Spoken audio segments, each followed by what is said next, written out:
men before the romance. We expect corruption, but now without check or interruption. That a few might stuff the pocket, but not racket by the pocket. From the constant comments, we get no recess. Before things fall apart and the riot starts. Even in chutney, I'll tell them go. Make it sooner than later. To protect the future, please. For the sake of we children and the next generation. Go. To safeguard our image. Before Griffith cause more damage. Like a dog with fleas. A dog on the knees. And I'm begging go now. They try to stick me with rage me. Go now. They have more trick than Houdini. Streams turn into rivers, then into seas. That's why I'm singing. Go now. Please, Mrs. Kamla. Go now. Take Munila and Sharma. Go now. Please.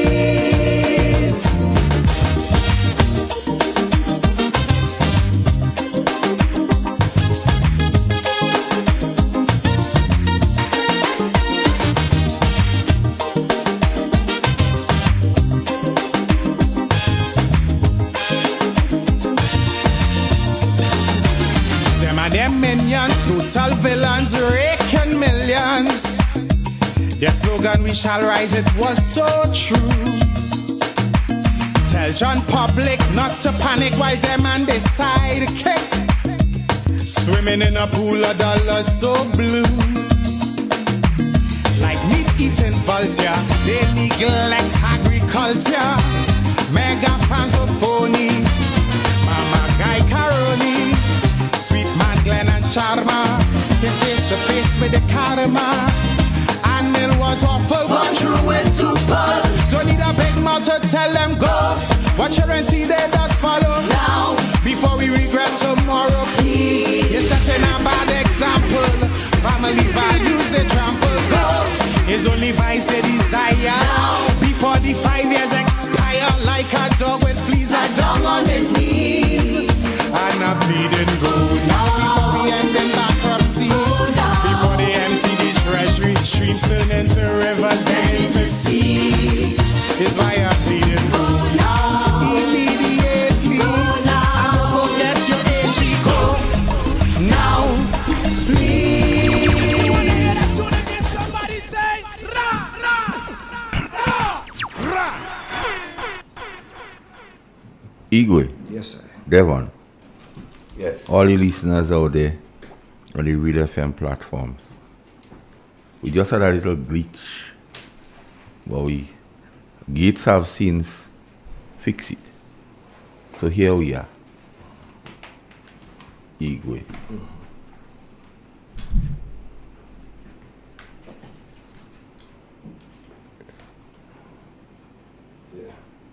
Yeah, Igwe.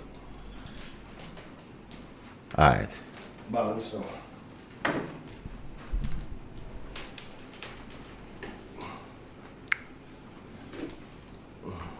Independent Talk for Sunday 26 May 2024.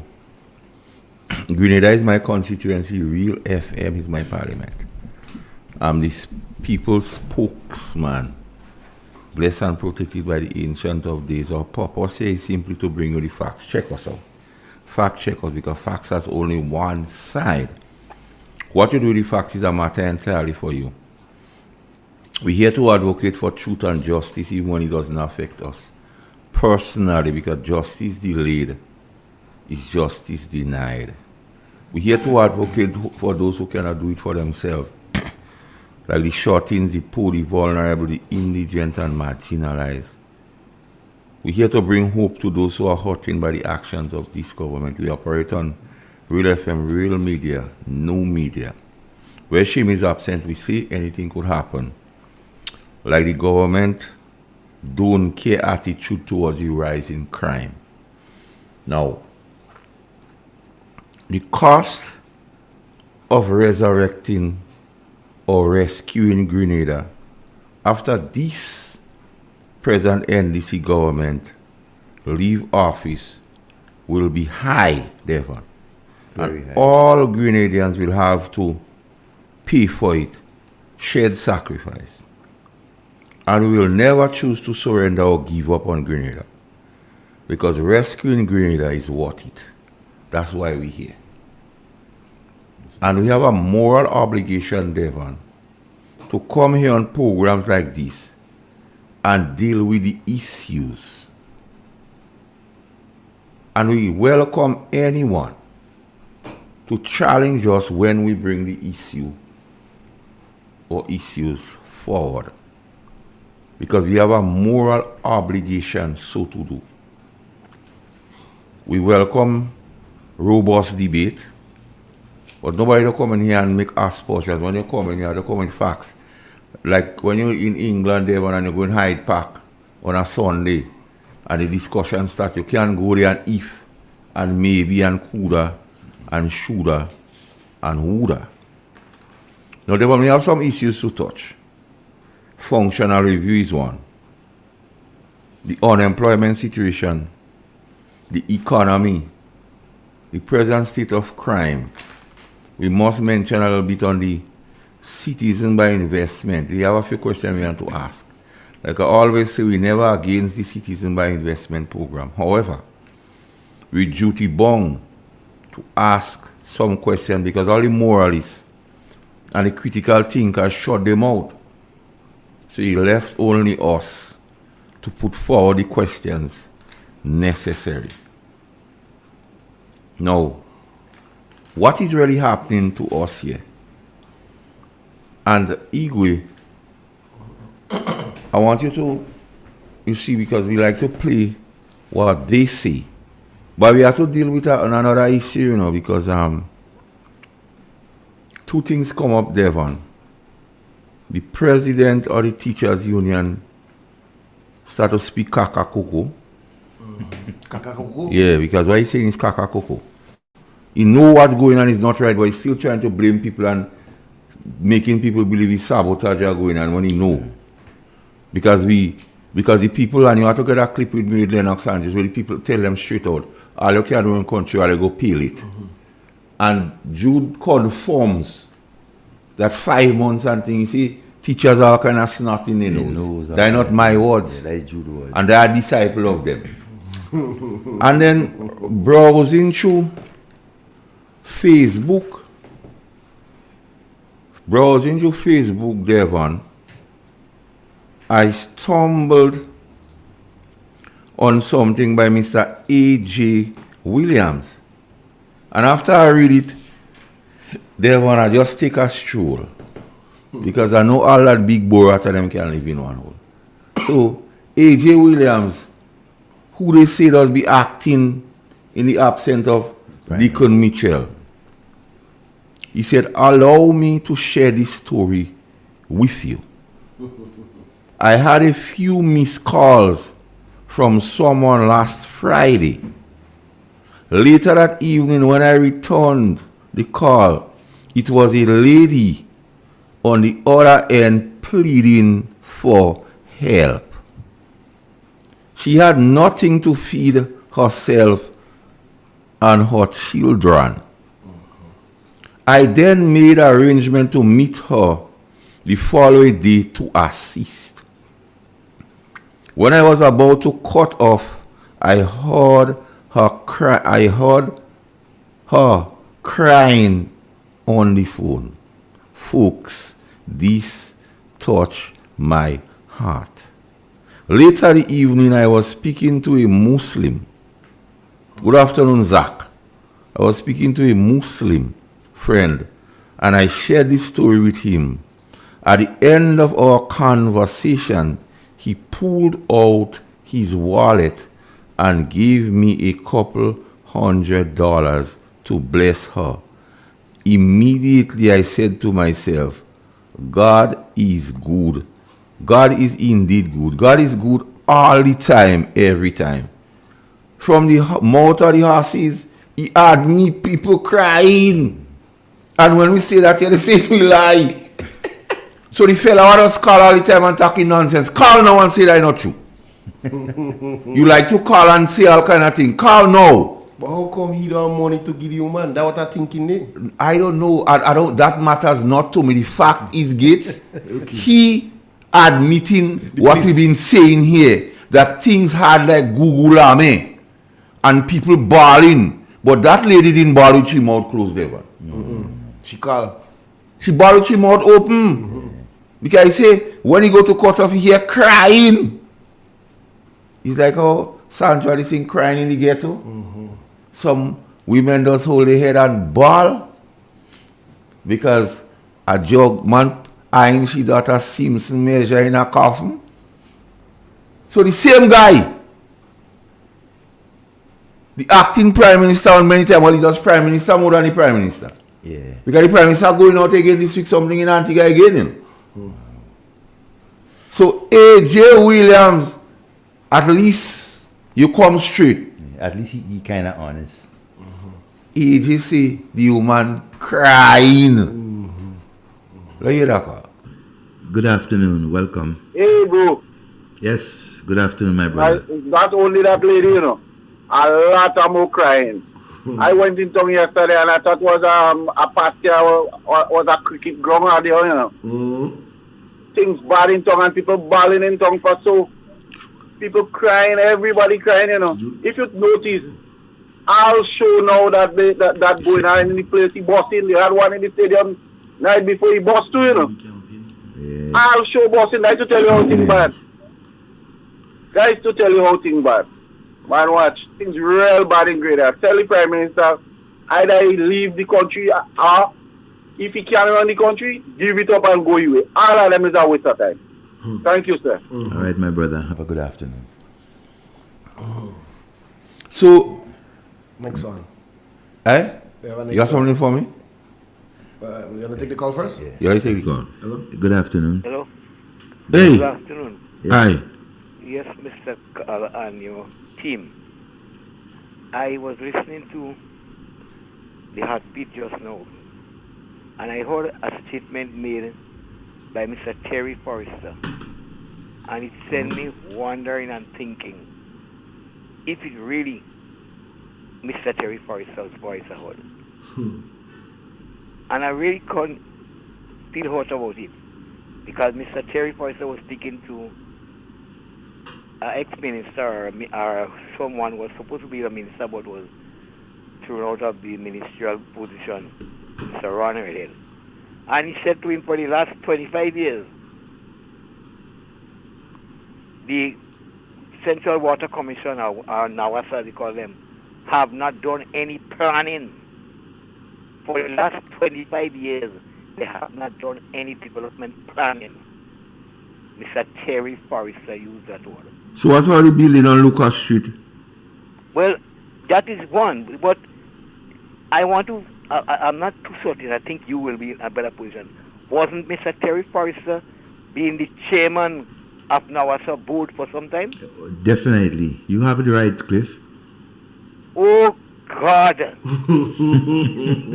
That's a sin for a man who was the chairman to go on a program now led by him and make that statement. Mr. Carl, I will want you all to get a copy of that. No, I don't want no copy of that. All I go tell the guy, any money he receive, give it back. Because if he was chairperson and no planning happen, he don't work. That is the word, and I'm certain somebody... Give, so you have to give, he owe the Grenadian public, you have to give back. I am certain somebody else who will listen to that program will call. That's a sin, a moral sin to make. You were the chairman. I wasn't certain if you were the chairman, so I keep quiet on that. Yes, he was the Know chairman. that I have facts that he was the chairman at some time, and you are saying that there was no planning. He was the chairman, you know, the leader of the group, and you are going to be criticizing now as a no, send them, how we call them, for... Next time I have to do, call Terry Forrester and tell him certain things. That is hurtful. That is real hurtful. Because You're getting a few more chips somewhere else. I can't understand. I mean, Terry, you're already in NDC, you're eating a piece of the pie. You have to go that deep. You get the passport if you want. So far, you have to go line just to please your masters. I mean, that is terrible. No. This one is sickening. Yeah, that is terrible. I don't know how all you do understand, you know. That is terrible. The Prime Minister outlay the whole thing. He tell her who out on the ground and hungry and beggy. I don't know why all you keep surprising when these people and them do that. And did I one of you? That's what they get paid for to do. That the Prime Minister out of the state again? You have to go somewhere to say something in Antigua. I don't know if you go already. Some climate change thing. That I think it's not to buy a plane for the Prime Minister. All the man say we got to buy 2 planes. All just pretend that he doesn't hear the Prime Minister talk it again. Yeah, but he no intention was to travel a lot. So the man said if they didn't do nothing, he go buy 2 planes. Only when he realized how difficult it is to run an airline, he changed his mind. So I don't know why are you acting like all you surprised. After 8 this morning, I see one going on. You know a man in the day go look for to shine him in the night. You know him. No, but this one is shocking. That was shocking. Terry do all kind of thing already, man. Terry say he had to unmask the mask, man. Yeah. You give Clifford, you give Terry too much credence. When they cut last side of the road, there would have been no bush to cut again because they plant all the route on the side. You giving Terry too much credence. I wish Terry nothing. I don't take in time with Terry and them. I mean, I'm over surprised. Yeah, Clifford, let me don't discuss Terry. Because Terry and them is of no moment, no merit. They get paid for that already. They buy us already. And it's the asphalt. So let me read that thing again, another one.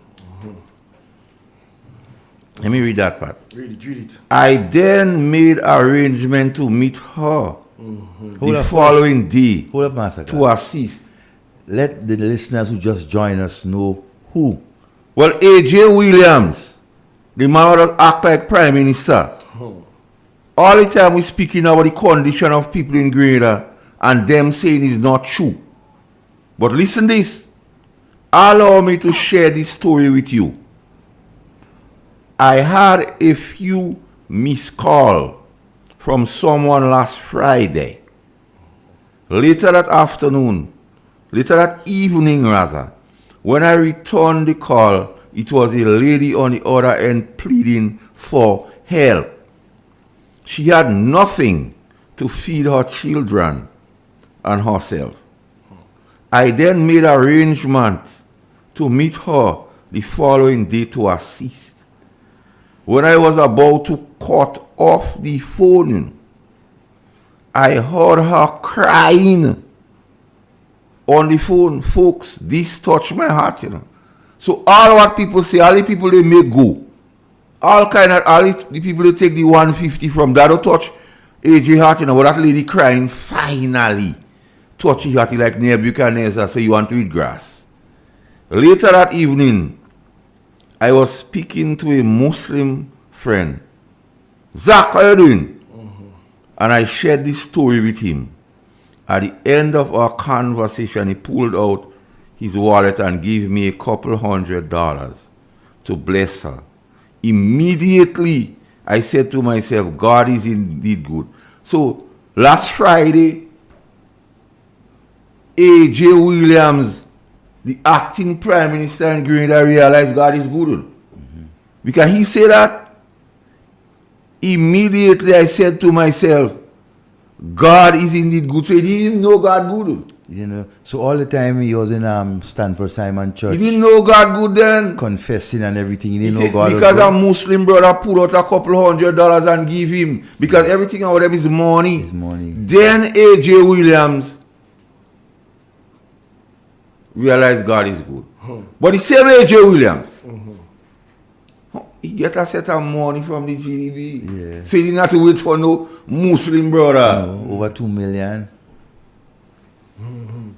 Cock must kill cock because they must stop. Yeah, it must cook. Cook your cow. Some of them doesn't finish crowing. Let the Lord, and he talk about God, so he invoked me to say that now. Let the Lord have his way. He go in our lives every day. I mean that cocky AJ, there will be no That rest. cocky fake. There will be no peace until the Lord have his way. Most definitely. Because I use that to show that they understand the plight of the Grenadian people. Yet still, Devon, Nothing is being done to cushion the effect of cost of living. Nothing. Nothing is being done. You have something there for me, Gates? School coming out fresh, school coming out in a teacher knows. For all this time they can't get paid. They have their family. When teachers complain to you, they're telling you the bank, the credit union calling them, they feeling shame. 5 months they can't get paid. Bank writing them. How that could be fair? When this school coming out fresh, school coming out in a teacher knows. For all this time they can't get paid. They have their family. When teachers complain to you, they're telling you the bank, the credit union calling them, they feeling shame. 5 months they can't get paid. Bank writing them. How that could be fair? When this Who talking there? Jude. Jude who? Judas Jude. Oh, Judas Jude, the president of the teachers. That's the man. He says snot coming out in teachers' nose. Him. Oh my Let me play the game. God. Teachers cutting all kind of trousers. Him. No, fresh school coming out in a teacher knows. For all this time they can't school coming out fresh, school coming out in a teacher knows. For all this time they can't get paid. They have the school coming out fresh, school coming out in a teacher knows. Coming out fresh, school coming out in a teacher knows. For all this time they can't get paid. They have their family. When teachers complain to you, they're telling you the bank, the credit union calling them, they feeling shame. 5 months they can't get paid. Bank writing them. How that could be fair? When this So all that we've been saying, Devon, the cows are finally coming home. And the gate always open, you know. We left the gate open. It is the cow. Good afternoon and welcome. Hey, gentlemen, good evening. Yes, my friend. Devon, Hmm. you song Newman. Well, you went on bed? Yes, I went on bed. Take a good wash. A good wash, dog. Sun hot. Sun hot. All right. Master Call, Hey. and Igor, good evening. I just want to mention two things briefly. The fact is, I was going through my phone and YouTube, and I saw a clip from the Honorable Prime Minister. What they call him, God sent. He said to the people of Grenada, Carriacou, and Pitimatnik, how you could have these elderly people on the step climbing to get their little subsistence, and now and again some of them going in a place called just in the bus stand to wait for their subsistence since before 2022. My dear friends, he said that cannot happen under a NDC government. He will change that. Why the government cannot put that in a bank account for these poor people? Why they can bring the money home for the elderly that cannot go to the bank and so forth? But up to today, the same thing is happening, and even worse, because there is a lot of people now, there is no bus traversing the area to bring those little benefits, them little custody to the people in different parts of the country. They have to line up by the revenue office. Gentlemen, this is almost 2 years, and the man said he was going to fix that. What happening?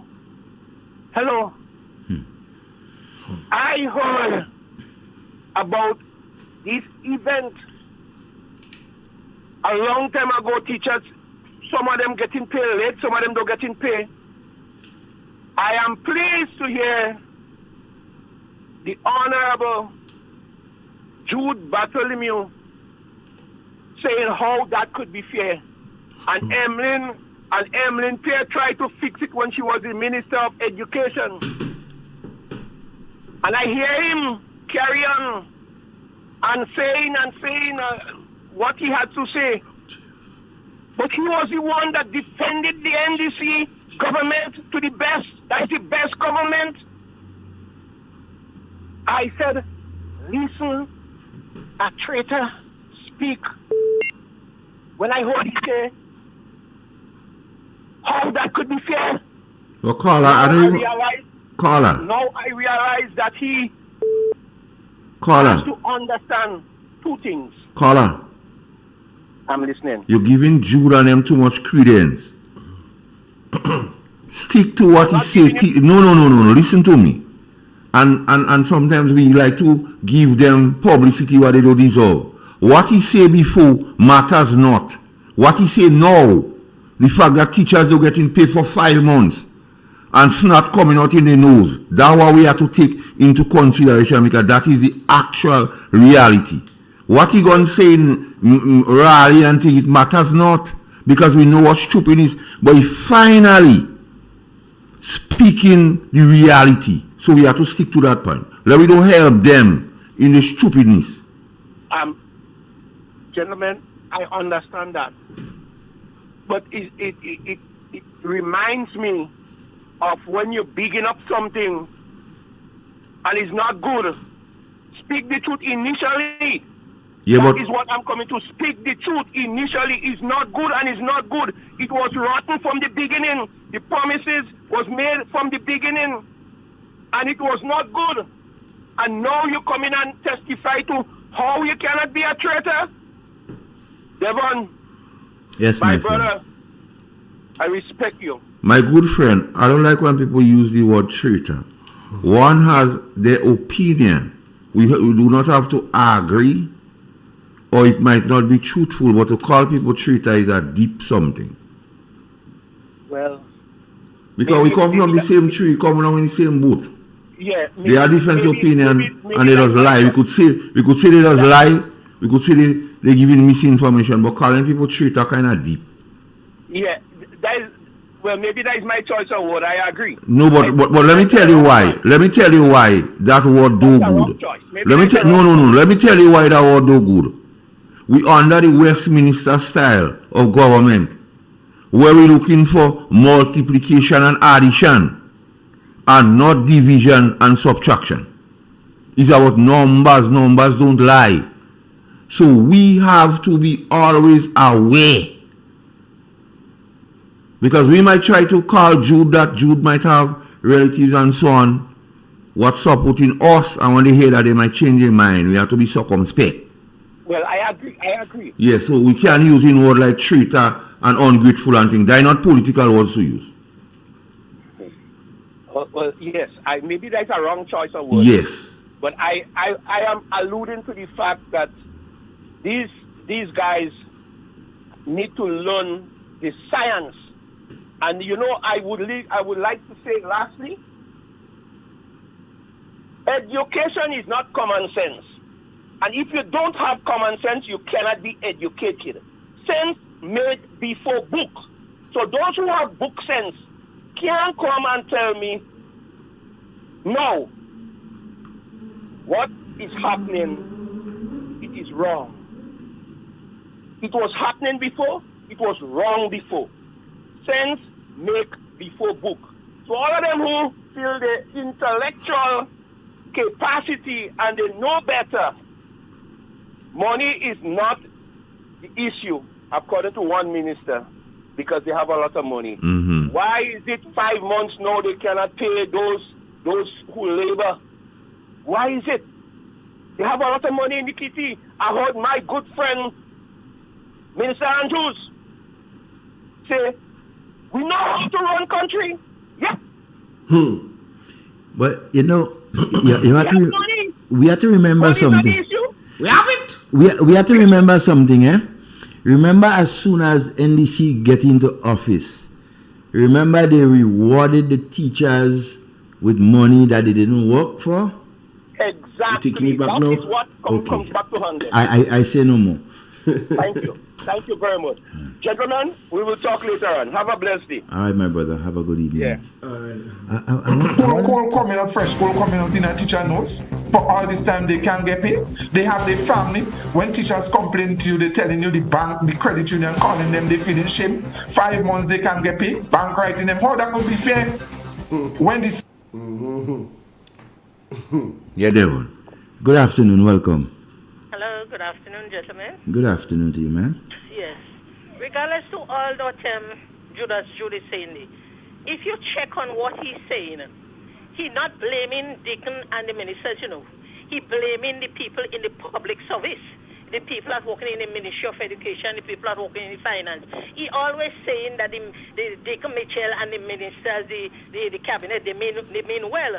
So he's trying to bring down the Public Workers Union members. So wonder what Grimes is saying about that. He's not blaming Deacon, all he blaming the workers inside there. So what he's saying don't mean nothing to me. Afternoon, gentlemen. Good afternoon. Fresh for coming out in a teacher notes. For all this time they can't get paid. They have their family. When teachers complain to you, they're telling you the bank, the credit union calling them, they feeling shame. 5 months they can't get paid. Bank writing them. How that could be fair? When this Let's take a break, Eagle, and come back. It's Danny.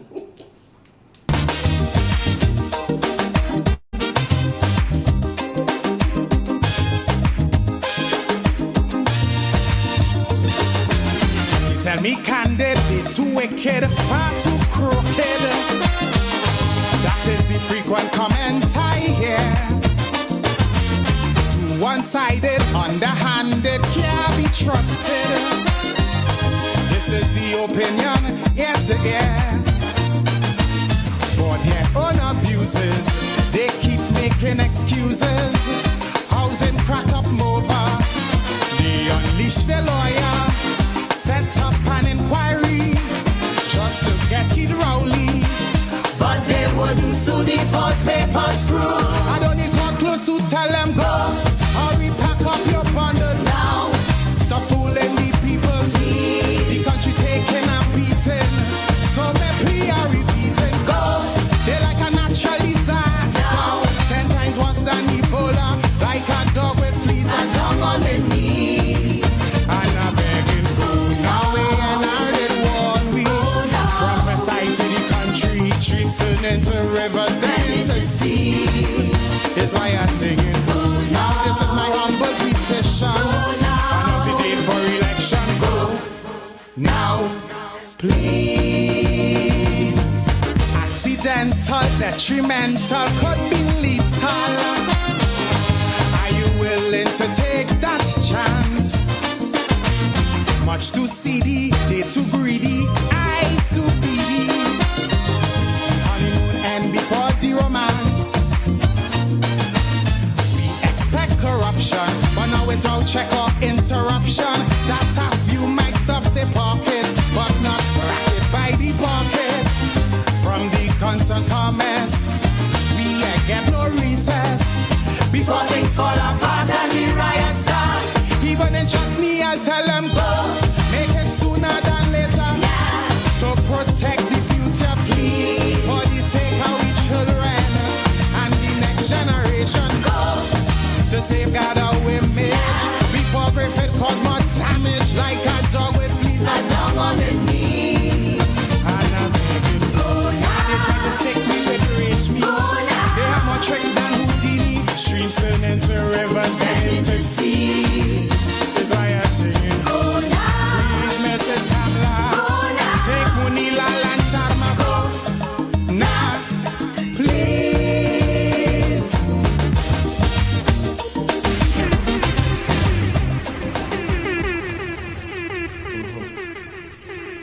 Yes, Devon. Yes, well, officially, let me say good afternoon to everyone listening, to all our viewers. And one of the callers made a point concerning the revenue office and the distribution of the seed money. And so I just want to continue drawing to some of the statements that were made by this present Prime Minister concerning that. And the fact that what he spoke about is still happening, right, is testimony to show you that we have a Prime Minister who doesn't care hell about his people.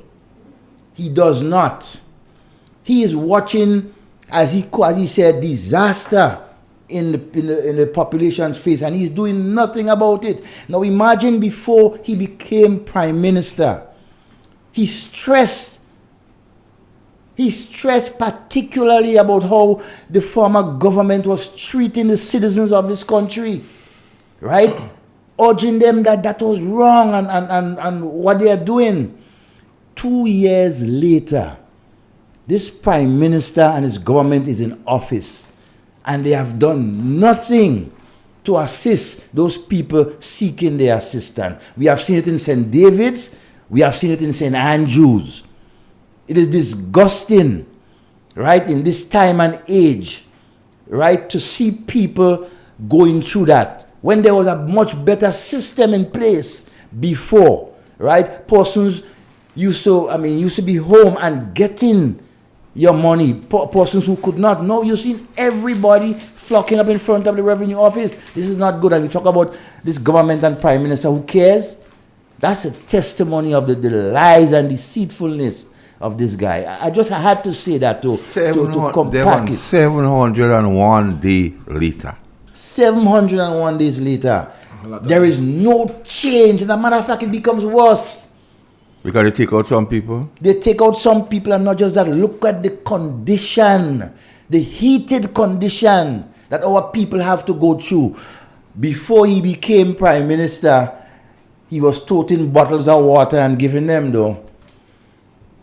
Sitting down in the sun and everything like that. Now he's prime minister, he can afford a truckload of water. He can afford a tent to put there to house these people in situations like that. You know, after we done talk and say this thing, you want to bet this thing will never happen again come next month? The truck, man. Let's take the call.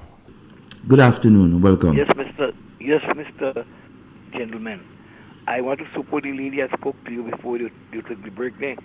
Because only yesterday I was telling a brother of mine the very same thing. Based on what Mr. Bartholomew said, is that the government, the ministers are doing well. The ministers are doing what is expected, but it's the civil servants are not working. That is what the union leader is trying to say. You know? But here's what. Mm-hmm. That's what Jude wants us to say. That the government doing well. So we don't help him say that. I don't help him say it. I'm not helping him say it. I'm saying what he said. And I'm saying that he is blaming the workers. So where is the permanent secretaries? Where is the head of the department? Who appoints the permanent secretaries? The ministers. Okay. And if the ministers doing well and they appoint the permanent secretary, you expect the permanent secretary to say anything? So that is showing us definitely that some tomfoolery taking place based on what Mr. All of us know what's going on. Victimization and decolonization. All of us know what's going on. Taking place because he is claiming, he even goes so far as to say, if by now and the ending of the ending of the school term, nothing is done. They're going to take some decision. So who taking the decision? That's an agreeing down KMC.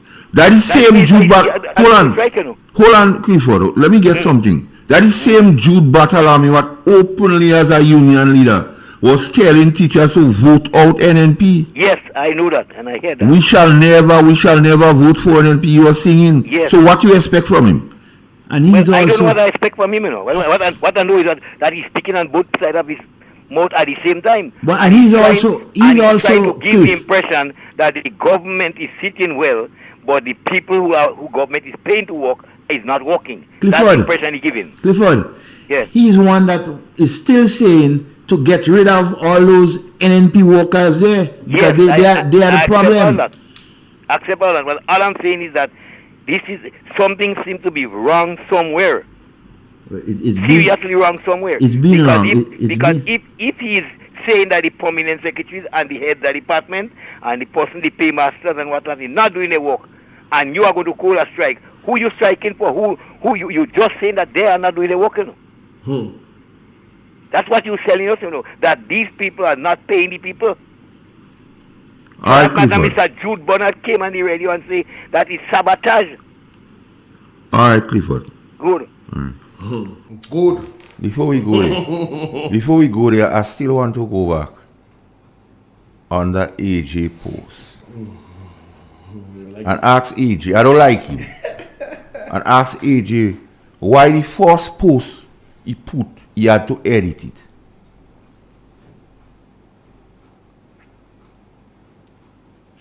Because there's information to suggest and chatters on the street say, Devon. He say as soon as he started to talk to the girl, she was crying. But he edit it and say at the end of the At call. the end of the call. So he want to look good. And after he talked to her, yeah, she crying. But the first one, as he pick up the phone, she She bawling. bawling. Anyways, they are matter for them. The people go decide. The people go think they fit. People have decided. So Devon, the National Democratic Congress, hoodwink, fool, lie to the Grenadian public and say, as soon as they come in government, they're going to make every public worker permanent. Dennis Cornwall say as soon as the Prime Minister doubled down and said within 12 months. He also was heard saying it could be done by the stroke of a pen. That his words, you know. And then we realize Claudette come and say the IMF warn us. And he go blow the public service.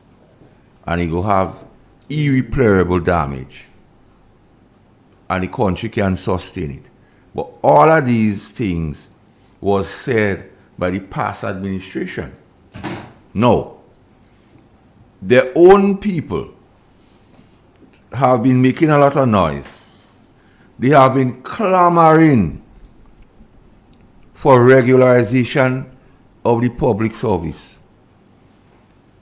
So they have embarked on what you call functional review. And there's information floating around. Information suggesting, Devon, that this exercise will be used to regularize yellow chess. And demoralize. But when they regularize yellow chess, greenback go still stay on contract. No. I'm saying this to the Grenadian public for them to understand what's going on. Because when I come here, Devon is not about personality, it's about issues. Facts.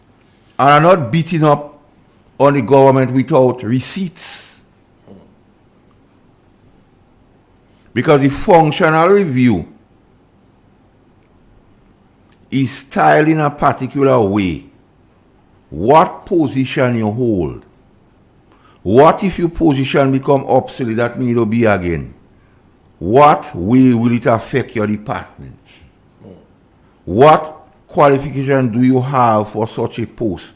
And qualification jumps out at me because they always believe those yellow chests more qualified than them greenbacks. What qualification someone else need to hold your position? Because they will say NNP dons and stupid, that's what they will say. And they bright. So you hear they start to ask about qualification day, so I get afraid. In what way your department is needed? So they could say that we don't need that department. And then take out everybody, and in a few months, don't you say by it don't function ain't good. What changes you would like to see? What your work entails, and do you have a job description? Let me take the call and then I'll go and break it down and tell you. Good afternoon, welcome. Gentlemen, good afternoon. How are you doing today? You speak up a bit, you're low. Yes. Yes, I said good afternoon. How Yes. are you today? All right, good. We're fine. Okay. If Judah has made that, Judah has made that statement regarding the workers, therefore then the other president of their association, their union, supposed to come and make a defensive statement on that. And if that not being done, I think the workers should then probably stay away or call for a strike, because if that is true, and they continue, then it is true. If it is not true, then you have to come out and defend yourself. I mean, this statement of this nature, it is not acceptable. Yeah. So either he's trying to break down the others, the other unions, or something he's trying to do from a distance. Yeah. But I think whoever is representing the workers, should come out on the forefront and defend the workers, right? And if that person who is representing them do not come out and defend the workers, something is wrong. Yeah. Well, something ought to be wrong Because because that the is amount not of fair. people they make go and nobody do defend them. Yeah, Something because you wrong, see, wrong. You know, Massacre, just you wrong. cannot. I think no, you cannot politicize everything, right? Because you have a country to govern, and if you continue to do that, right? At the end of the day, especially in the current situation of our nation, you know, everything a politician or party does should attract more and more people, because at the end of the day, you have to go back to the polls, right? But, So if things like this, yeah, Kola, let me ask come you on this. the forefront. Kola, let me ask you this. You there? Yeah, yeah, go ahead. Yeah. What is politicizing the fact that teachers don't get in pay for 5 months? No, no, No, my no, thing I is just this. I'm asking not you. You saying say we people. ought not to Yeah, politicize, and it's here we speak. So yeah. I want to be guided. What is politicizing when the teachers' union, who we know bend over backward in support of the government, saying that teachers don't get in pay for 5 months? What is politicized about that? Well, no, what is the truth is the truth, right? Oh, And what is the truth is the truth. What I'm saying is that if Judy is trying to politicize the workers inside there, and probably is not saying directly, but it's saying indirectly, is that the people who are not working in the ministry, they are NNP people. That is what I'm getting out of it. And if these are the NNP people that are now working and serving the nation accordance, then they should be get rid of. That is what I see coming out of this. Yeah. and Carla, But if I mean I'm glad you bring up that point. That is why I'm talking about functional review. And that is why I am concerned. Because if Jude could say people inside they sabotage it and we have functional review, I'm afraid that is the that the reason I make persons that is, who they believe might not be supported, afraid they go deal with them in a draconian way. That is why I spoke of Jude that is the reason. before I talk about functional review. Yeah, but it's because there's a reason of saying of politicizing. He's like putting a label. This is not on the long term of the governance of our nation. How long is going to be continue painting different paints? We don't want that. Yes, so when the election come, you see and you do what you want. The election over, you go back and you work for your country. You know, All right, and caller. if people making this kind of statement, this should not be, because you want to have a full confidence in the workers who are working. Yeah, All a right, caller, minister thank you. actually don't run the whole ministry. Yeah, it All is right. the people who working in the ministry that runs that particular ministry, and you want the confidence in them. You have to build the confidence in them. Whoever party they represent, that is not a problem. Yeah, we should all work in the interest of the country. That is the point I'm trying to make, you sir. All right, sir. Yeah. All right, Yeah. man. At this juncture, I would make a statement, Devon. And my statement, my statement, Devon, I don't care who vexed with me, but I will say it. Now, people who like Grenada, the NNP people, have to understand what this government is doing. And the NNP people should not concern their minds with leadership, convention, and who is caretaker and who want to run. Because whilst this is being done and they occupy themselves with these things, Evan, the government reaping havoc on the nation. And that is the present modus the NNP are to adopt and expose the government, Devon, than spending time trying to curse Dorothy. Because cursing Dorothy don't giving you more numbers. Cursing Dorothy don't ensuring that you have 31,000 votes. Because the government is fast doing what they think they need to do to stay. So matters of trivial what go work itself out in time, therefore we ought not spend our sleeping time studying it, but and give the government a free rein to run. Because even, and in that statement, where Jude talking about who don't getting pay, Jude still don't blaming the government. And with functional review, they were afraid. Because they could use all this. Because Jude Moy had a conversation with them before he come and say that. Because he tried very hard not to blame them. And this functional review, because listen to this, Devon. It is a possibility, because they are saying that the public service is bloated and they need that information for the regularization process.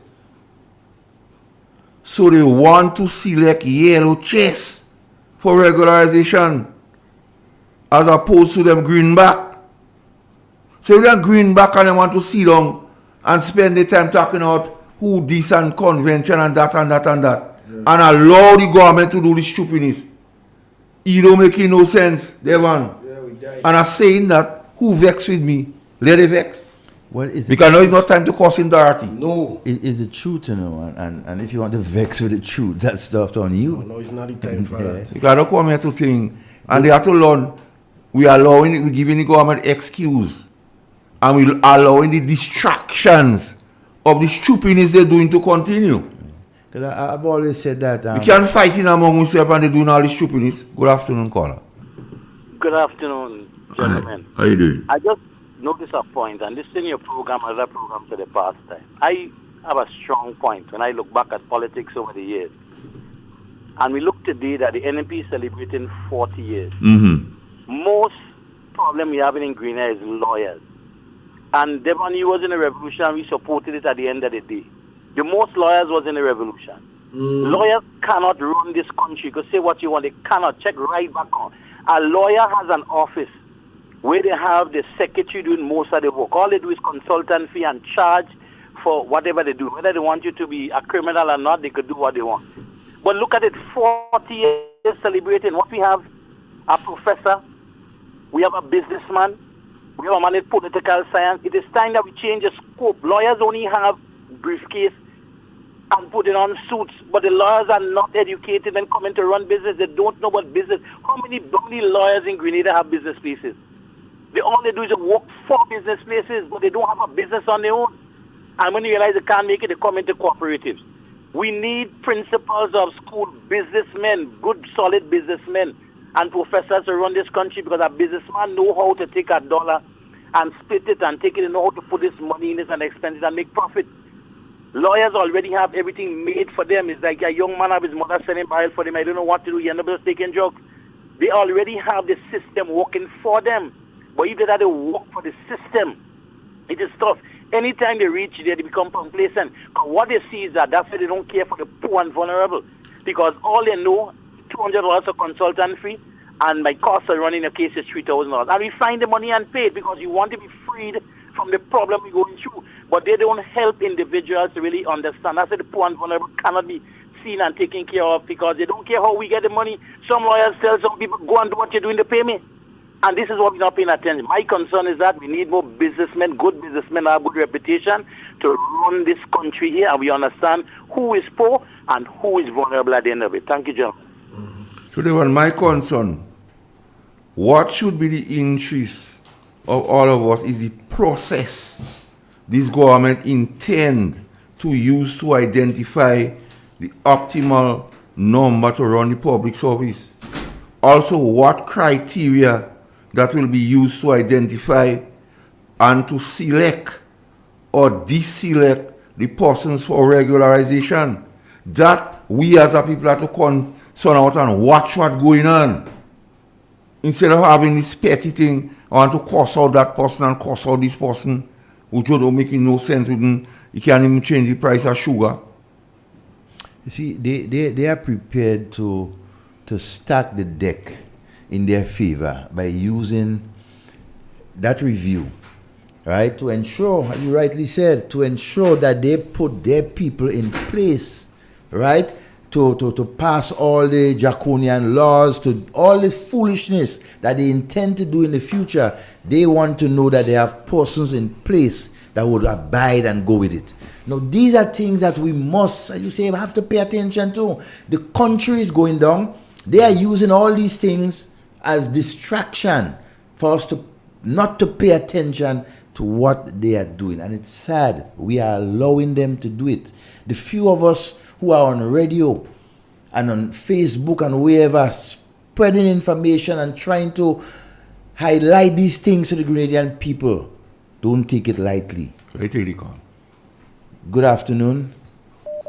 Hello? Good afternoon, gentlemen. Yes, Good hello. afternoon, gentlemen. Good afternoon. I call to echo that sentiment of this gentleman that just spoke. What he said is the gospel truth. Thank you very much. Have a good afternoon. All right, Have a call. good afternoon to you. Next one on the line. I take it. Hello? I think it's important. I might have Hello? flew past over people's heads. Hello. Hello? Iwago. Not bad at all. Not bad at all. What's going on, man? Not mad at all. Good afternoon to you, Igwe and Devon. Good afternoon, my friend.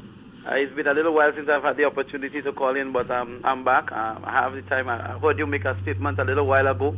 I've been tuned in, listening to the views of the people.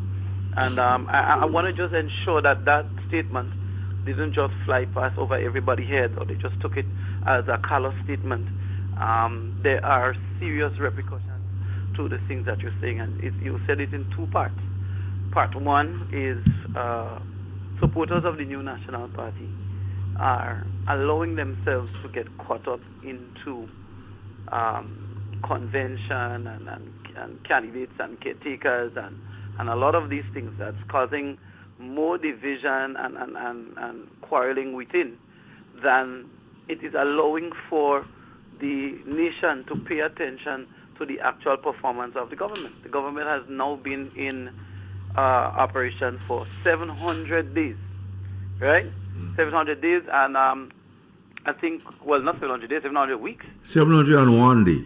Right. So it's now an opportunity for us to assess, what they've done thus far, the promises that they've made, what they've kept, what is in place that they're working towards. I mean, we've seen that we've collected over 1 billion, a record-breaking numbers as it pertains to the CBI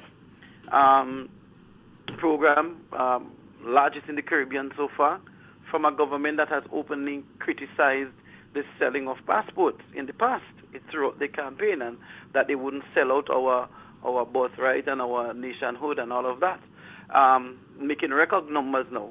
And what's more alarming is we have not been able to see where these monies have been invested into. What's happening? You have not seen the evidence. With that, the whole idea of these programs are people who fall in love with Grenada and love our culture and our people, become citizens by investing in the nation to help us continue to develop as a people, whether it be in our tourism product, whether it be our social programs and whatnot.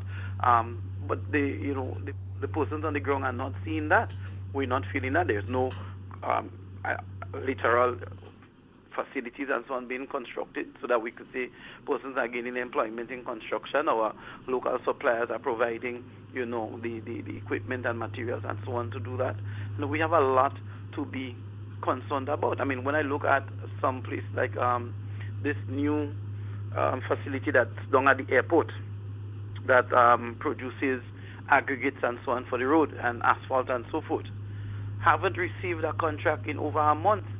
And yet for all, we have road workers going to work on the road, waiting for aggregate and so on to come. Some whole day they're waiting, nothing coming, saying that there's a short supply. But the company who produces have not received a contract from the government in over a month to produce. And they have all the raw materials sitting there waiting idly by. So we have to be concerned about those things and provide information to our people and the nation regarding those issues, as opposed to following up on convention and who is this and who is that. Here's my question to us. If we were to have convention tomorrow morning and leadership issues and new executive and candidates and caretakers and all that was to be put in place by tomorrow afternoon, would that change the price of flour, sugar, and rice on Tuesday? Is that going to influence these things that we are pointing out, the shortcomings? Is that going to make the government deliver on its promises? Because we have to bear in mind, the government is the one with the resources. The government is the one that's managing our nation's resources and deploying where it goes. So we have to be mindful of that. Yes, we'll get to the point where we will go through our process. There's a constitution for that, and we'll follow it and point. However, whilst that is happening, our brothers and sisters are the ones facing the hard economic times that exist in our current Definitely. situation.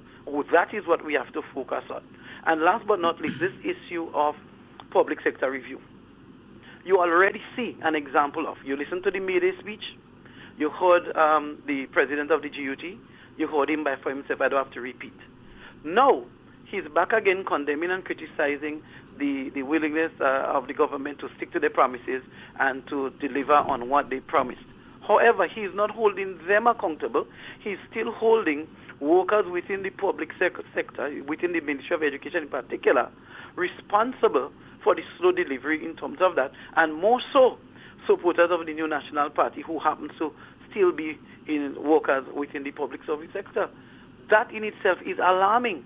That in itself is a call for a review to remove NNP workers from inside the ministries who may be holding the government and its cabinet accountable for sticking to the processes, policies, and laws of Grenada, Carriacou, and Petimatic that is enshrined, that we all have to follow and not cut shortcuts and then change laws afterwards to suit the agenda of the government. Yeah, before you go, bro, two things. As you spoke of the Chinese, somebody sent a message. At this present time, the Chinese have moved out of Grenada with their stuff, the asphalt plant. They are presently loading stuff at the port. Secondly, in terms of the CBI, you mentioned about the CBI, and why we need to stay woke and stay awake with all the $1 billion you're hearing. And the primary reason for the CBI is Citizens by Investment Program. Although they're changing it, is to invest by investors, and we're not seeing capital project, we're not seeing the investment. So yes, the money making, we're not seeing it. But then the crux of the matter, you're hearing now in recent time information to suggest our offshore accounts in Dubai. All of a sudden you're hearing that, you know. Yeah. And so the question is, who are the beneficial owners of those accounts if true? The second one, who among us does visit Dubai regular? Because they leave us to ask this question because one, they give only information and I need to know. And who needs to know? Us, the people. And then we know that the Minister of Finance, who has to deal with investors, is or was or maybe used to be a CBI agent. We don't know if he's still a beneficial owner to any company as an agent with CBI with all that money making. And if an investor wants any concession, he has to go to him.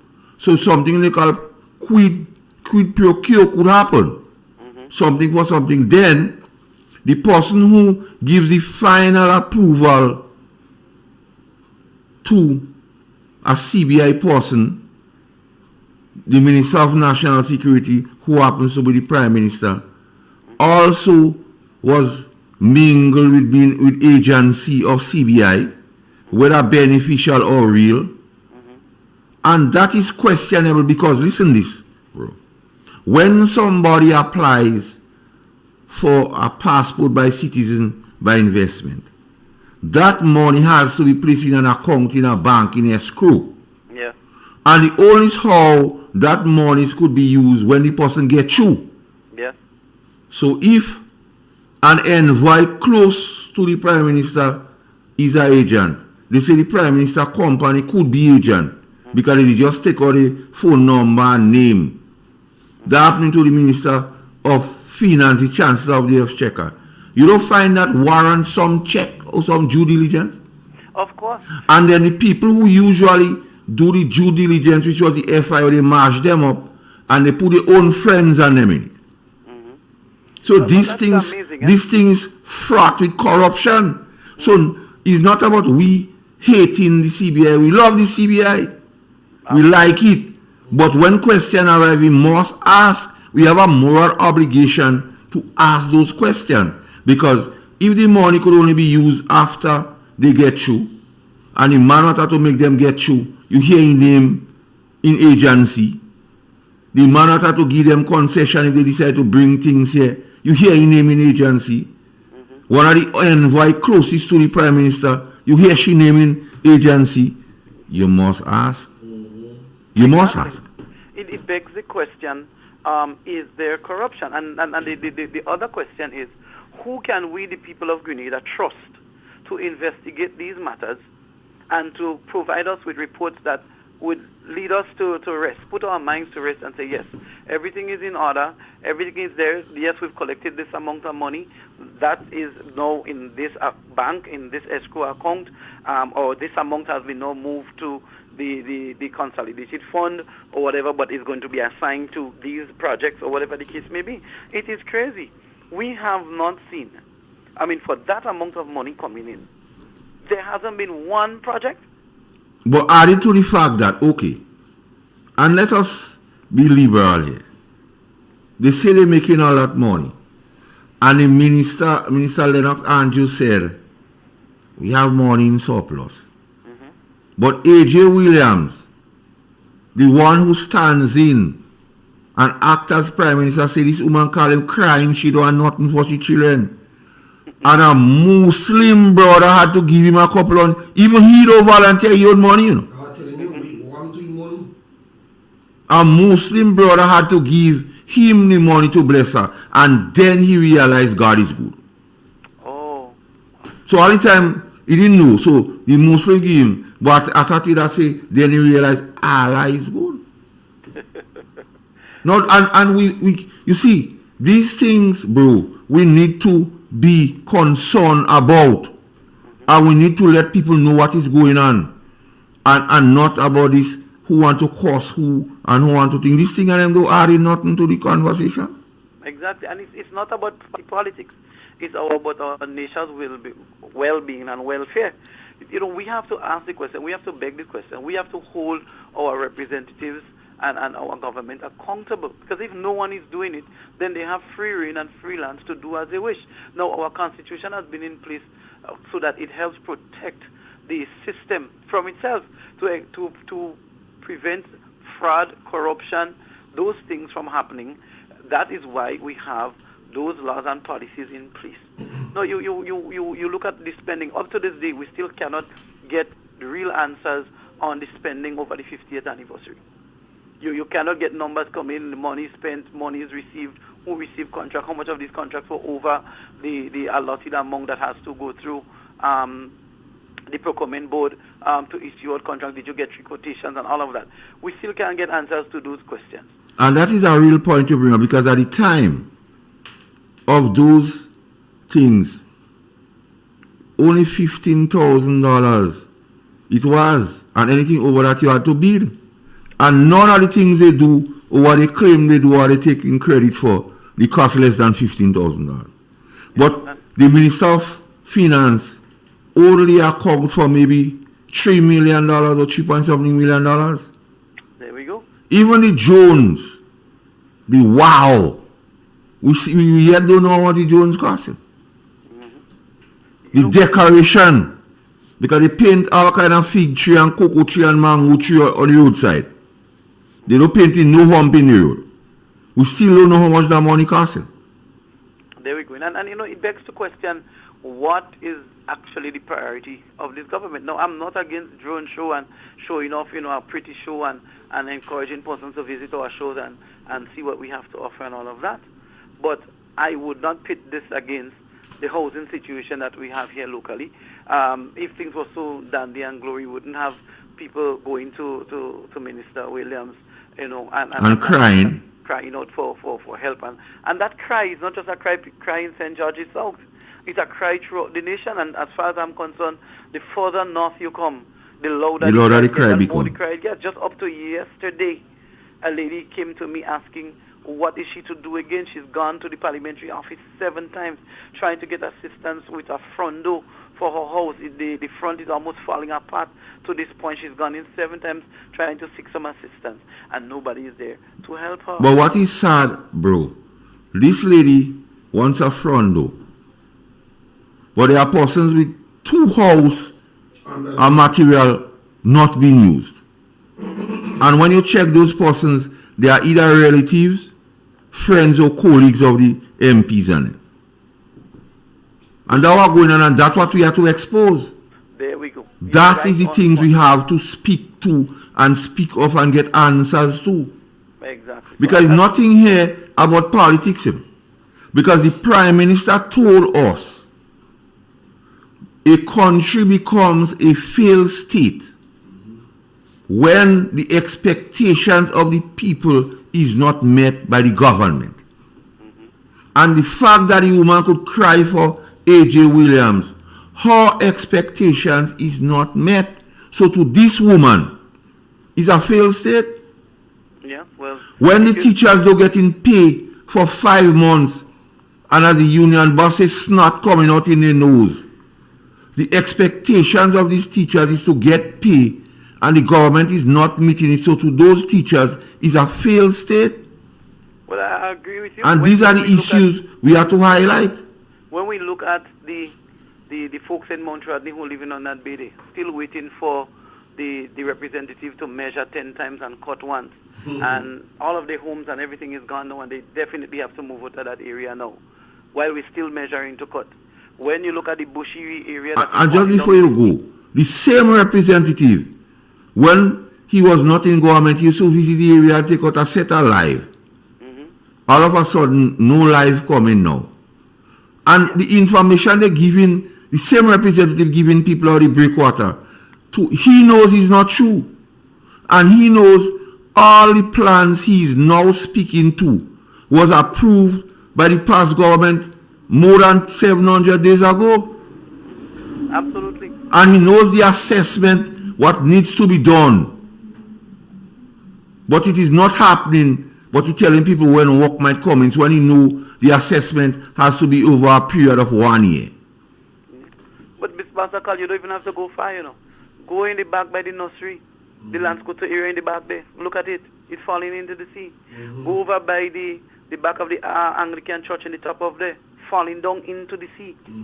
This problem has now, you know, moved beyond just the Montreal and Southwest Bay area. And, you know, again, like you said, if the expectations of the people is not being met, then you have a failed state, as quoted by the Prime Minister. You know, when we look around and we still see people, we have how many apartments available right there in the villa in Southwest from the housing project. And you look across St. Patrick and how many persons are still struggling with housing situations.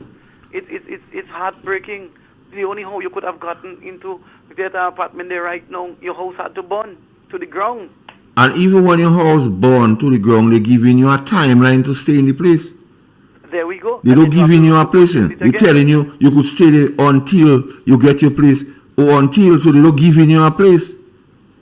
You know, so it's really heartbreaking. And we have, these are the issues that we need to be speaking about. These are the things we need to hold accountable. You look at the school in Chantimel there.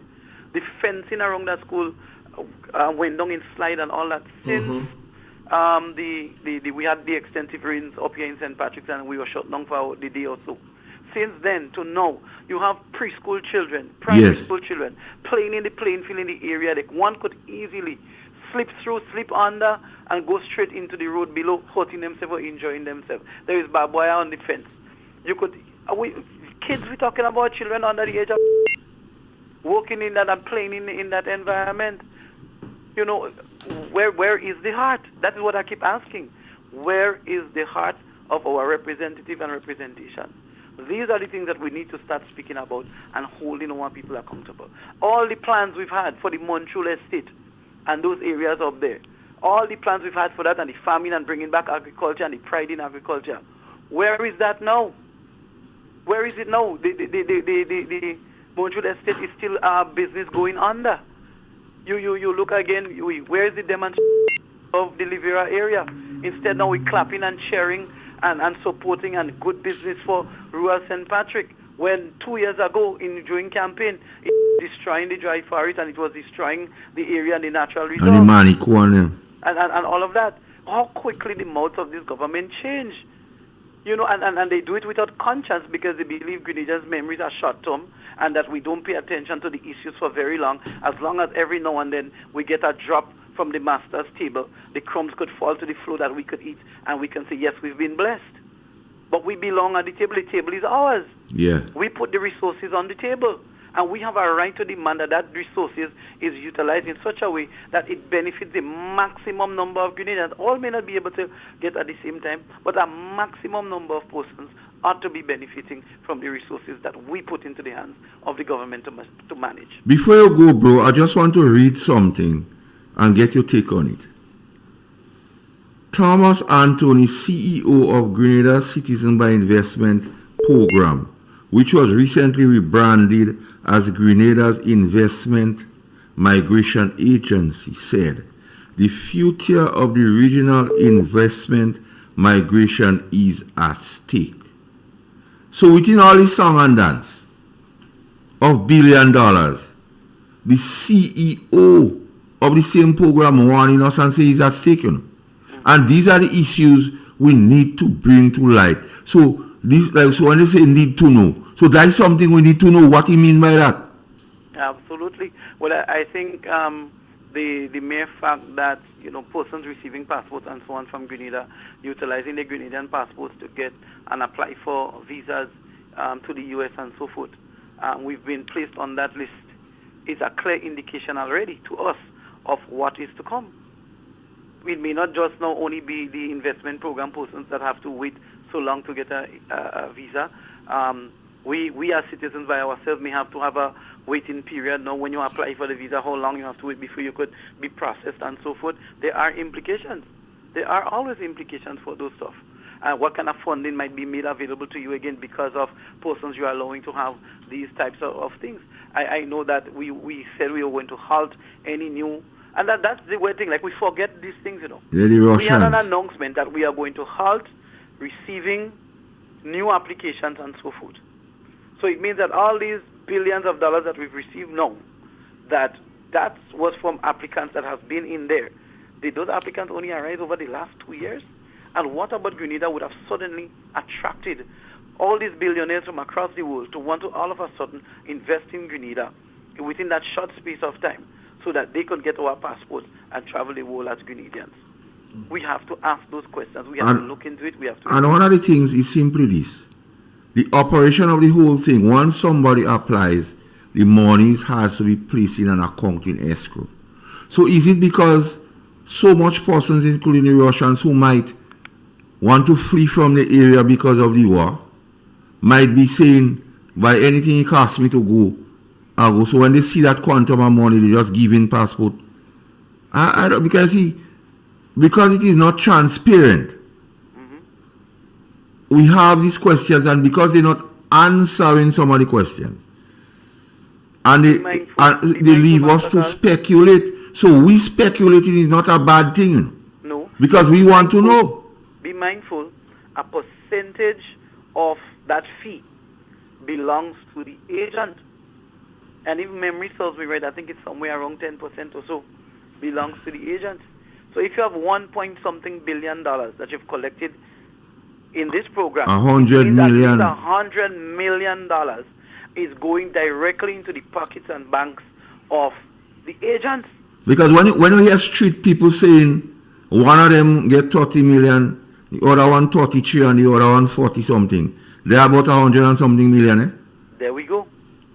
And they're leaving us to speculate because they're not telling us. And that's why the previous caller who called and spoke about lawyers in leadership position and creating demand and so on and so forth has a very valid point. Because unless those agents and so forth are utilizing that funds that they receive and reinvesting it into Grenada, into new businesses, creating employment and so forth, it's just people getting rich of processing documents and so on for the government, for their clients, and are receiving, like you say, hundreds of millions of dollars that cannot go to the Grenadian people to benefit them in any way.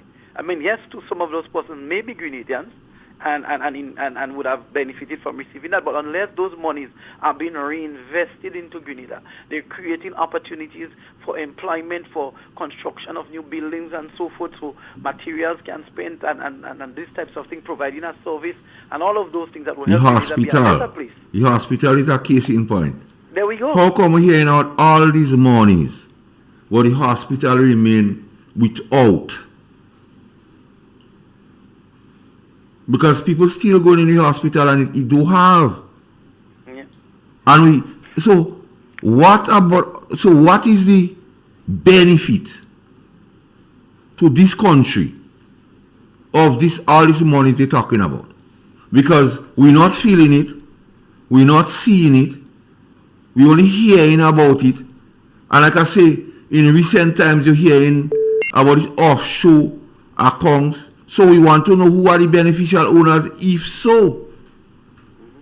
Because we find one set of people in Grenada going to Dubai often. So we want to know what is the purpose of the Dubai. And if you know that you mentioned the hospitals, we've had a change in minister in the Ministry of Health. We have a new minister in now. And then all of a sudden, all news of the ministry has gone quiet and silent. But nurses are still getting contracts to work. Administrators are still getting contracts to work.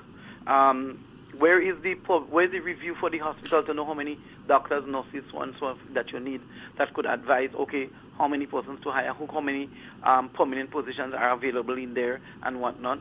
There is no improvement in the medical supply and so forth. There is no improvement in the level of service and so on. And I'm not knocking the doctors and nurses here. No, they give you human service. They do a fantastic job with the limited resources that they have. Mm-hmm. But like between me and you, they're all heroes. Mm-hmm. Yes.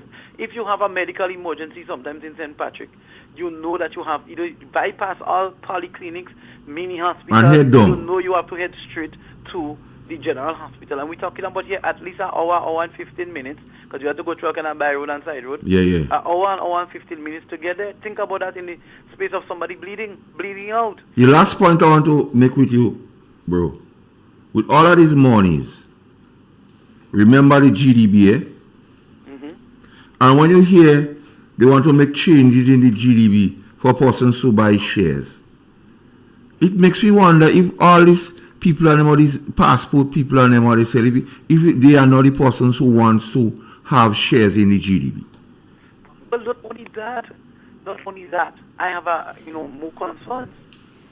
The GDP is supposed to be to help small businesses grow and so forth. Not to provide members of cabinet with 1 point something million and how much $1 million to either relieve some small business they have that's running under or to build houses and so forth. Those money is supposed to go to help a fisherman buy an engine for $25,000. Mm-hmm. That money is supposed to go to help somebody stock a small shop with a $10,000. That money is supposed to go to help a tradesman purchase a vehicle so that he could now take his business and expand around the country and move around with his tools and so on. Help a farmer get a vehicle so that, or to lease a piece of land so that they could do their farming and get their produce out and go to it. That is what those monies are for.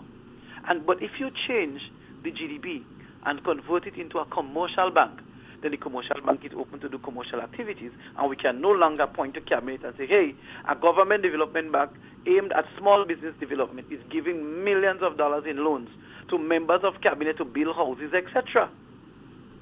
Those are the things we have to pay attention to, and not just watch the hands that are shaking in our faces. Look beyond the little diesel and dazzle and the nice talk and fancy words, and see what is actually taking place, and hold them accountable. All right, caller. All right, it's a pleasure again, man. You guys continue doing the fantastic job that you're doing. Have a blessed Sunday. Devon. You cannot tell me that you care about the persons who you work with if you put them in a position where they are unable to get a mortgage, they are unable to buy a car, because you are giving them deliberately 6-month and 12-month contracts because you do not wish to pay them any benefits, because you do not wish to pay them any pensions. That is poverty. That is confining you to a life of poverty. Second, a state will degenerate and will become a failed state if the government is unable to deliver the services that it is expected to deliver to its citizens. And therefore, you must have a public service that is motivated, trained, and resourced to do its job as a public service. If you systematically go about destroying the public service, you are systematically going about destroying your nation. That's the reality. And so, there cannot be two public services operating. One on quote-unquote contract and another public service. There could only be one public service. And I think in my response, you will get what my answer is. That is something that will end once the National Democratic Congress forms the next government. They want, right to the call. Good afternoon. How are y'all fellas going today? What's up? Not Well, bad. I didn't realize, I stay so long, well, I can't tell always how to run the program, but I tell you, that guy was quite a bit, he was good, but he was a bit, lengthy, and other people wanted to be calling anyway. So. Did I see that about you too? No, but watch me, that wasn't that long. I don't be all that half an hour long. I was timing. It was almost an hour. So don't put me in that category. I tell you what did I say. I didn't say that. I tell you, did I say that about you? Listen Right. my language. I just be long, but I wasn't all that long. Let me do argue. See what I You know, I listened to the leader of NDC. Regularization. Stroke of a pen. Stroke of a pen. Well, on all of a sudden now, it's not a stroke of a pen, is what now? You have to be qualified, functional review, all kind of a different thing. No, to me that is high class deception. Because Imanis, everybody, within the 12 months. No, you're hearing all kind of criteria. It is going to be in phases and all. You didn't hear that on the campaign trail. And to me, that is deceitful and lying. Now, when I go and say that on the radio the other day, Lord have mercy, the amount of, if you know the amount of licks I get, left, right, and center, all kind of things.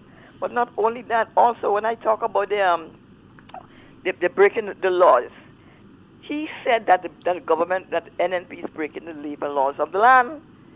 Huh? But you turn around and you're doing the same thing that you're breaking by issuing the contracts and every single thing that you condemn the previous NNP government, you condemning it. And then all you want to jump down my and Marie throat just because I say that. It's you that say that. The stroke of a pen is easy. As kissing hand. 1, 2, 3. ABC. Well, then strike the pen. What happened? The ink dry out? It run out? Why all this dance, song, and dance, and song and dance? And you are the government of the day. You condemn the previous government and say the government is breaking the labor laws, and you're doing the same thing. No difference to Keith Mitchell. Also, look at the thing with the seed program. What I see this thing on the video, and it's shameful and shocking. And it's me they want to kill. Go after the person who go and publicize it all over the World Wide Web. You that say you are alleged to have said that this is evil. Look at these poor people in the hot sun. You want them to get a stroke. You can't wait till you can't wait till you have somehow you call it technology, because I think Keith Mitchell had talked about this technology too. And I remember during the COVID time, Keith Mitchell got if I stand corrected, he got a seed officer to go to the people and deliver to the homes, or put a tent outside, get something, or not only that, split it up, because St. Davis is a big constituency. So split it up in two. You can't have people on the top of the steps going up and you condemn it. No, you can't do these things. And people, and it's your constituency. That's all about people saying, this is embarrassing. This is not nice. I feel shame for the Prime Minister of this country. You all can't do it. I mean, is that how you treat the people in your constituency, the people that voted for you?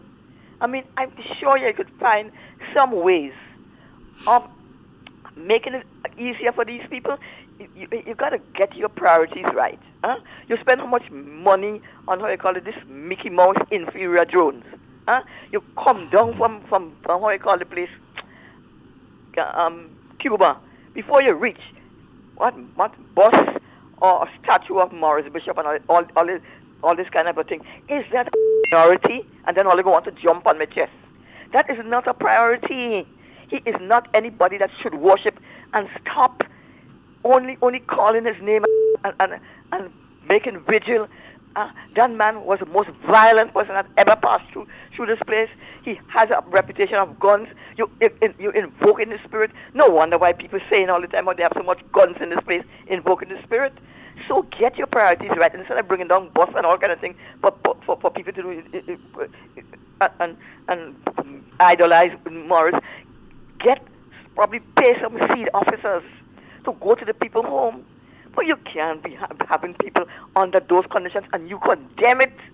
You condemn it, and it's the same thing you're doing. My heart bleeding for these people. And let me tell all you, and I know all you listening, because all you done saying already how on this program and this and that. But let me just tell all you, be careful what all you say. Make sure what all you say, or you could prove it in court. Because I come on this program and all you killing me and saying this and that. But let me tell you something. I worked with Barclays Bank, and I joined as a typist. But I didn't stay as a typist all the rest of my life. I came out, and I bought my house from a man by my land by the name of Mr. Alfred, how you call it, Roberts. His father was Barclays Bank. His father was the son was a manager of NCB.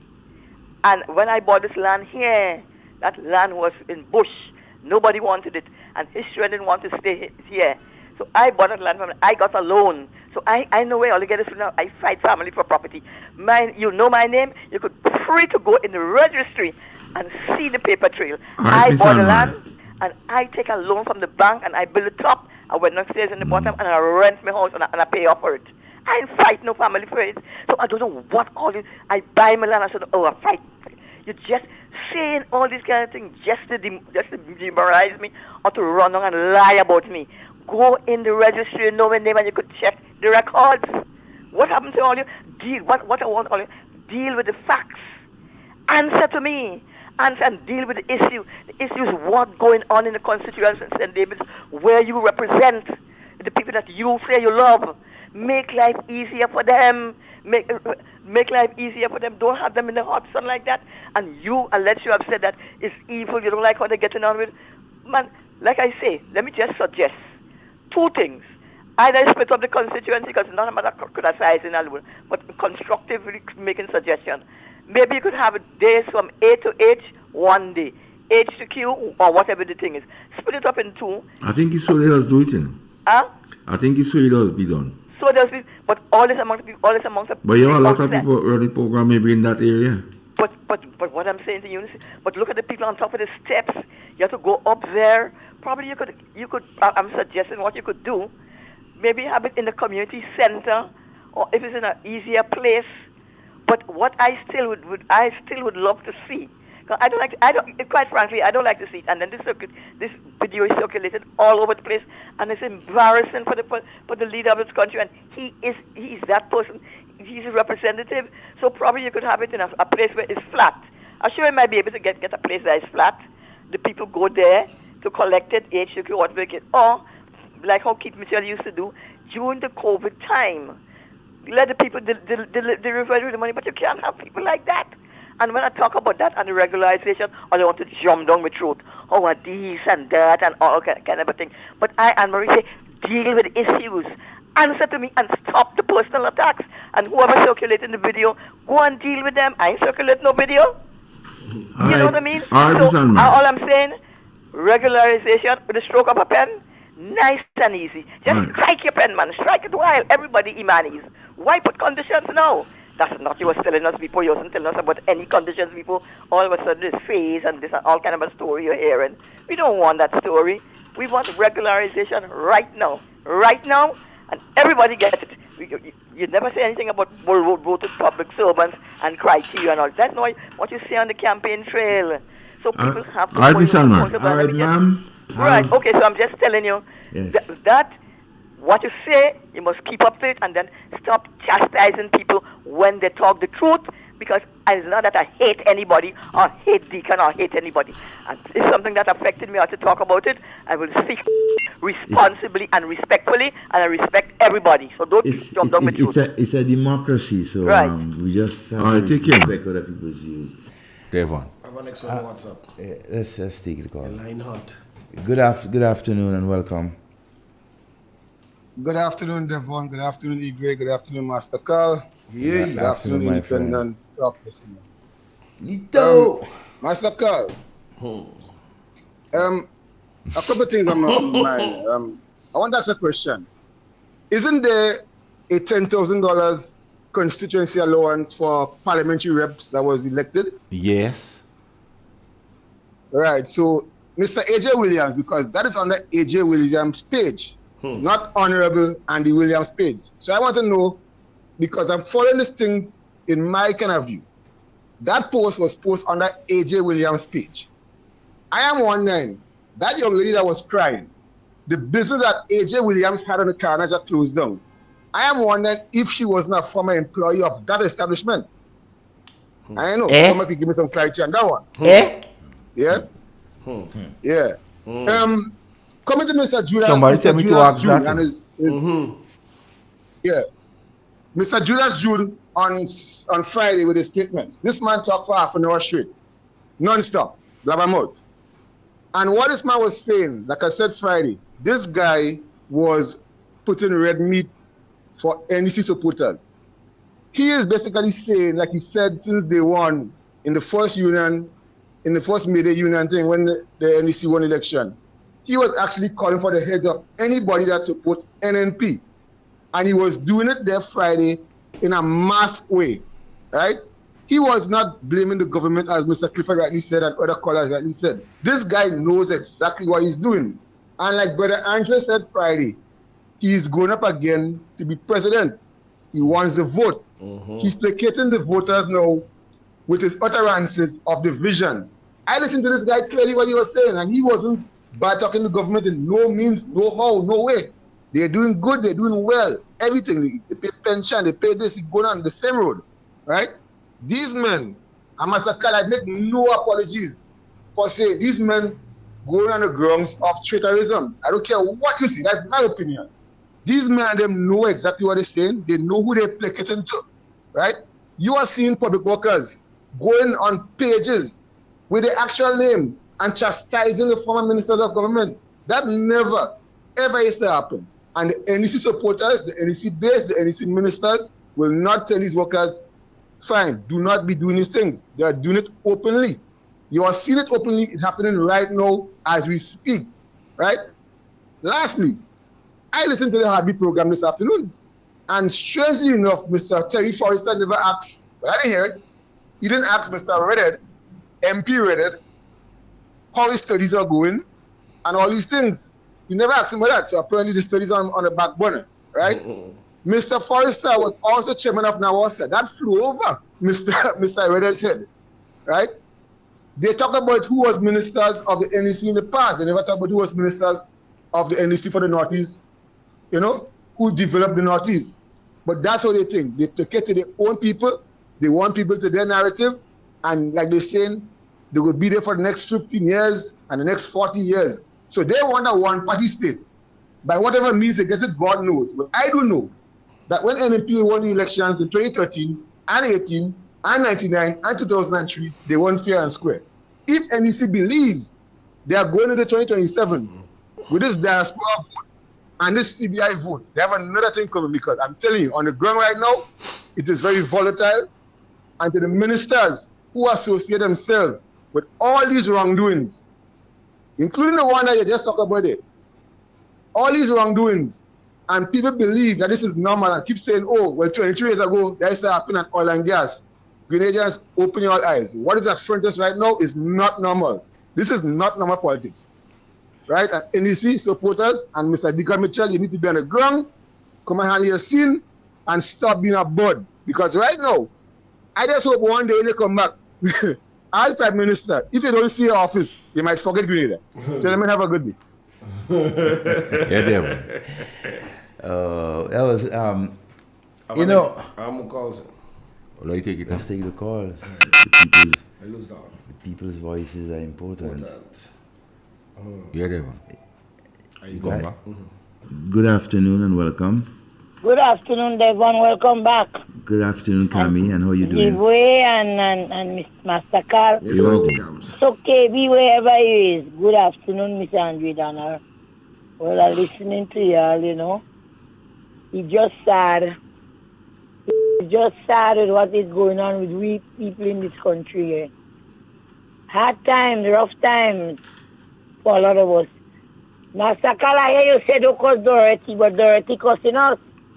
You say you've been saying that since Wednesday gone, but Dorothy cussing us. Because I've been listening to your program and other programs. And former ministers under the NNP that sit with Dr. Mitchell for years,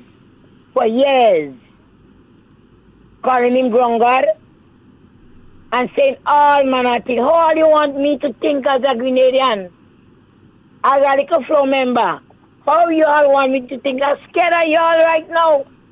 I don't trust nobody in Grenada can compete with me. That is my personal way of thinking right now. And if I had the resources, I'd leave Grenada and go and live in some next country. Because we is so hypocrite. We're not for real. I'm telling you. When I could hear, look, you think Miss Tamas will come back and vote for NNP? Where she there? Never. Kenny won't come and vote for NNP. Anthony won't come and vote for NNP again. So when people give them what to give them, Master Carlos don't say nothing. Because they're cussing us. They're cussing us in his face. It's sad. It's really sad. I don't trust nobody right now. NNP having activities in certain places. When we go in one set of people, you must see me scamming. And you must see some other people in my people in Happy Hill. Them people are coming out. NNP is not coming out to support their own party. I watch that in different activities we have. They're not coming out just to pay $20 or $10 with a bus. They don't come in.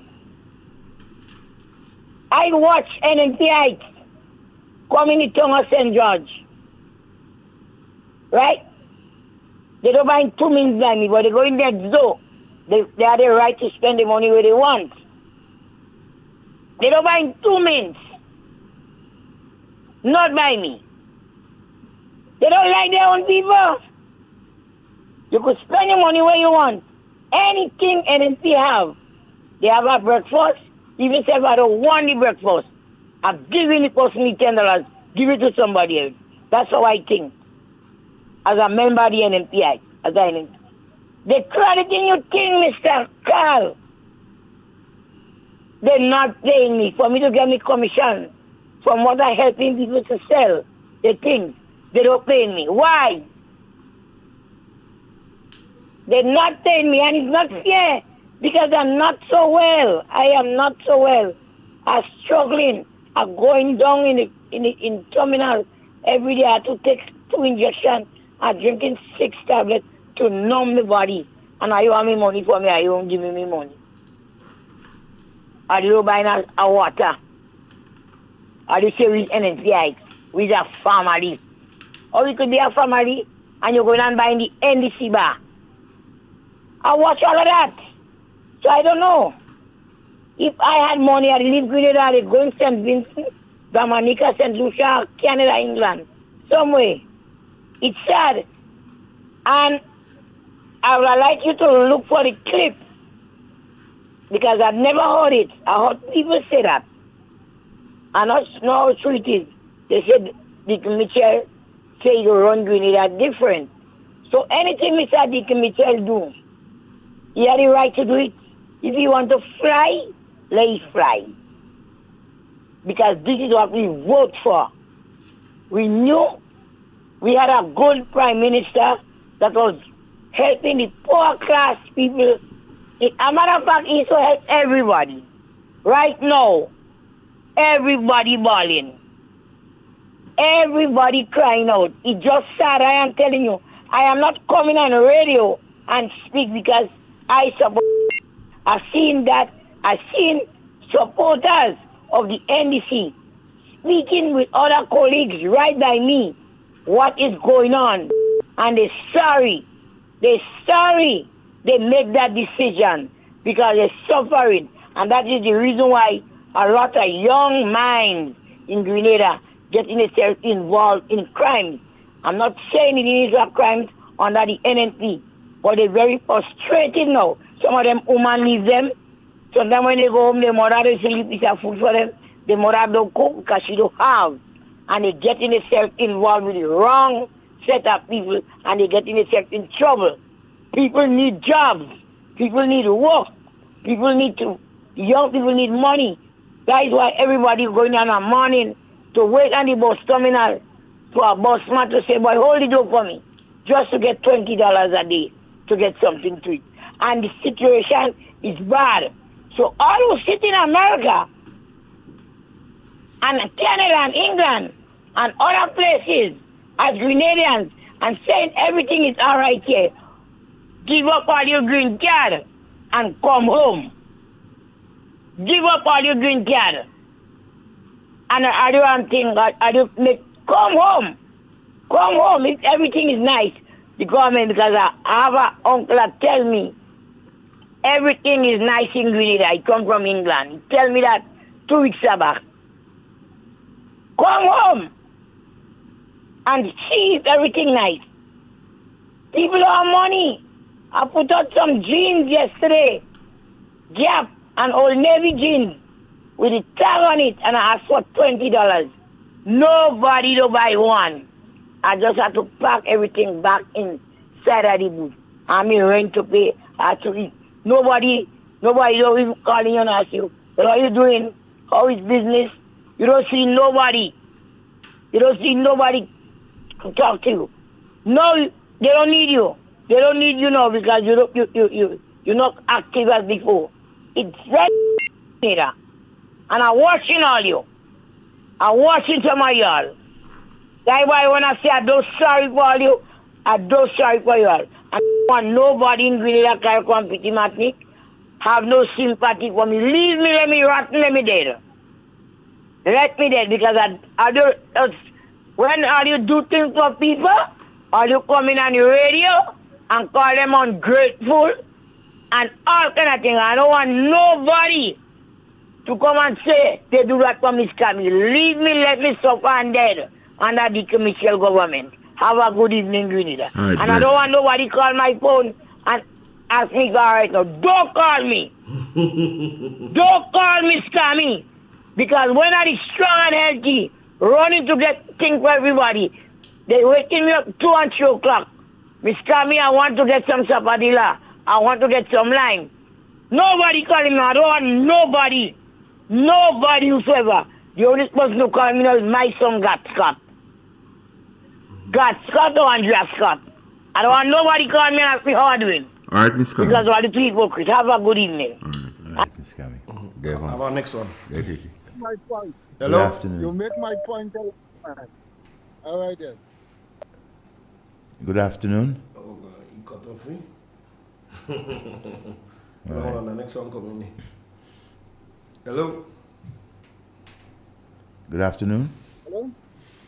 Yes, good afternoon. What? Last one. Folks, when you're calling on the WhatsApp, just have a little patience with the interaction. It takes a little while because the sound goes through the internet. So when you say hello, just bear with it and you'll get an answer. Yes, Devon. There is a lesson I've learned in my years of life, you know, and I tend not to forget, right, that lesson that was taught to me. That when you're doing good or when you do things, right, you have to speak about it, especially good things, not just for yourself, but for others. Right? As a nation, just over 39 years ago, right, the NNP organization was born, the New National Party. It was born in, the Union Island? Yes, almost 40 years. That's good information. Right? A group of politicians came together, right after the demise of the revolution, right, to form, inspired by the United States, of course, to form a political organization to bring back democracy and stability in this country. The NNP was formed at that time, and a number of different leaders emerged in that organization. 39 years after, that organization is still functioning and strong, even much stronger than its inception. I say this, right, to make us as a people, Grenadians, but especially persons that have been supporters of the NNP 39 years ago and presently. We must be proud of our organization, the successes that it brought to this beautiful country of Grenada. We have to be proud. We have to take a bow that this organization did well. Make no mistake about it, and there is no doubt and argument, right, as to the evidence put forward, the evidence that is being shown as to what this organization did for this country in the last 39 years, 23 of which they were the governing party. That's an amazing achievement by an organization. And as NNPites, we have to be proud. We have to continue to support our organization to become much stronger. We have to be proud, right, of the massive infrastructure development over the last 30 years that took place in our country. Look at the road networks. We have to be proud about the diversification of the telecommunication sector in our country. No one telephone company that has a monopoly in our country. NNP, as an organization and as a government, brought that to Grenada. The electrification of this country over the last 35 years was spearheaded by the New National Party, led by Dr. Mitchell.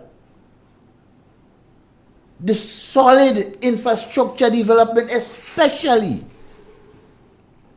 the ports, the bus terminals that we have.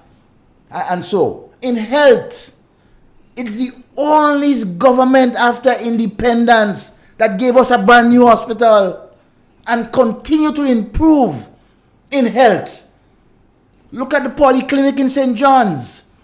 Look at what is going on in St. Mark's. Look at St. Andrew's Princess Alice Hospital, the upgrading. Right? Look at the new wing that was just commissioned a couple of years ago. That is improvement in our health sector. No other government has done that. None whatsoever. NNP, as an organization, as a government, did that. Education, without a doubt. It's the government that gave Grenadians, young people, the most opportunity to go out there and further their education in all fields.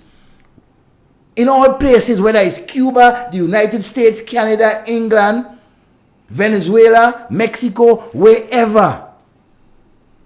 St. George's University, the University of the West Indies, the NNP government put systems in place to ensure that our young people, that our youths have an avenue to educate themselves. In some cases, in a university where it costs thousands of dollars, perhaps over $100,000, the government of Grenada, the NNP-led government of Grenada, waived that fees to hundreds of Grenadians to ensure they are educated. Look at the amount of schools, the renovation of schools and schools that were built. No other government except for Eric Matthew Gary did that to this country. Look at the social services that were put in place by the New National Party government led by Dr. Mitchell. It cannot be defeated. It cannot be defeated because our people were much better off before 2022.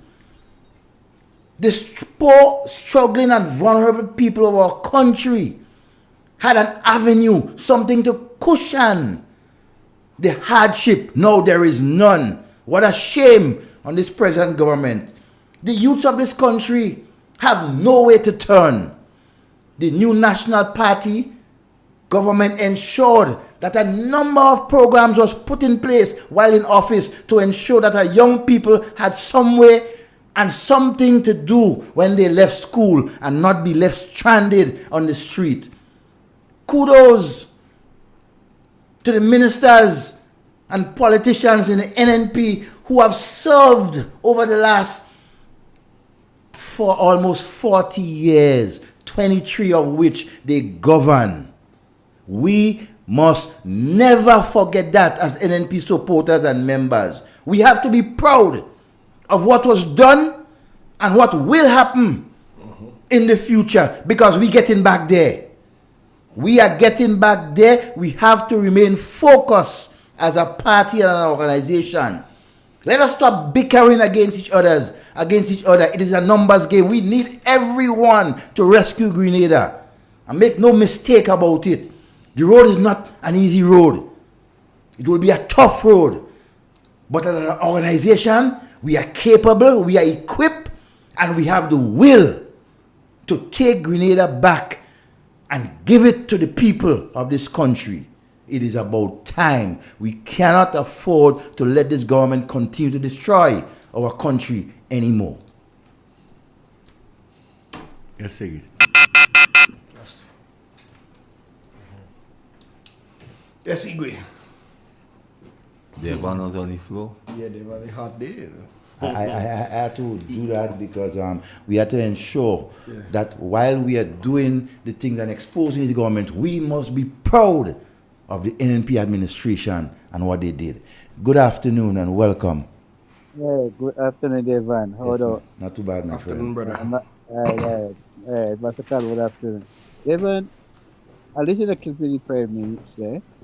He said, concerned to the revenue, he said, David, he said, when he came up from the revenue, when he was a Prime Minister, and he saw the people in St. David in the hot sun, and he couldn't he provide water for them. Now, the same situation taking place. No water. If it's okay and no water, instead of bringing butter water, he could bring case of water because he's the Prime Minister now.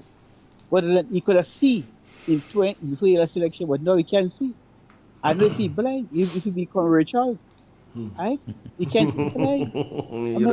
They're easy to it. You know, that is demonstrated that someone pretend that they care and they pretend they love people. But all what they're doing, they pretend they love people just to get a vote. And when the people give them the blessing, they turn them back, they don't know them. The people become, the people exposed for the voter card, they eat them up. We are the one who are pretending they care and love. And not only here, even check the ministers and them. All of them do the same thing.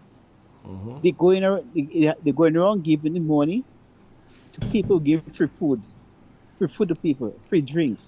And the same set of people who took away the job from the young people, who took away the job from the young people parents, where they could have maintained the children.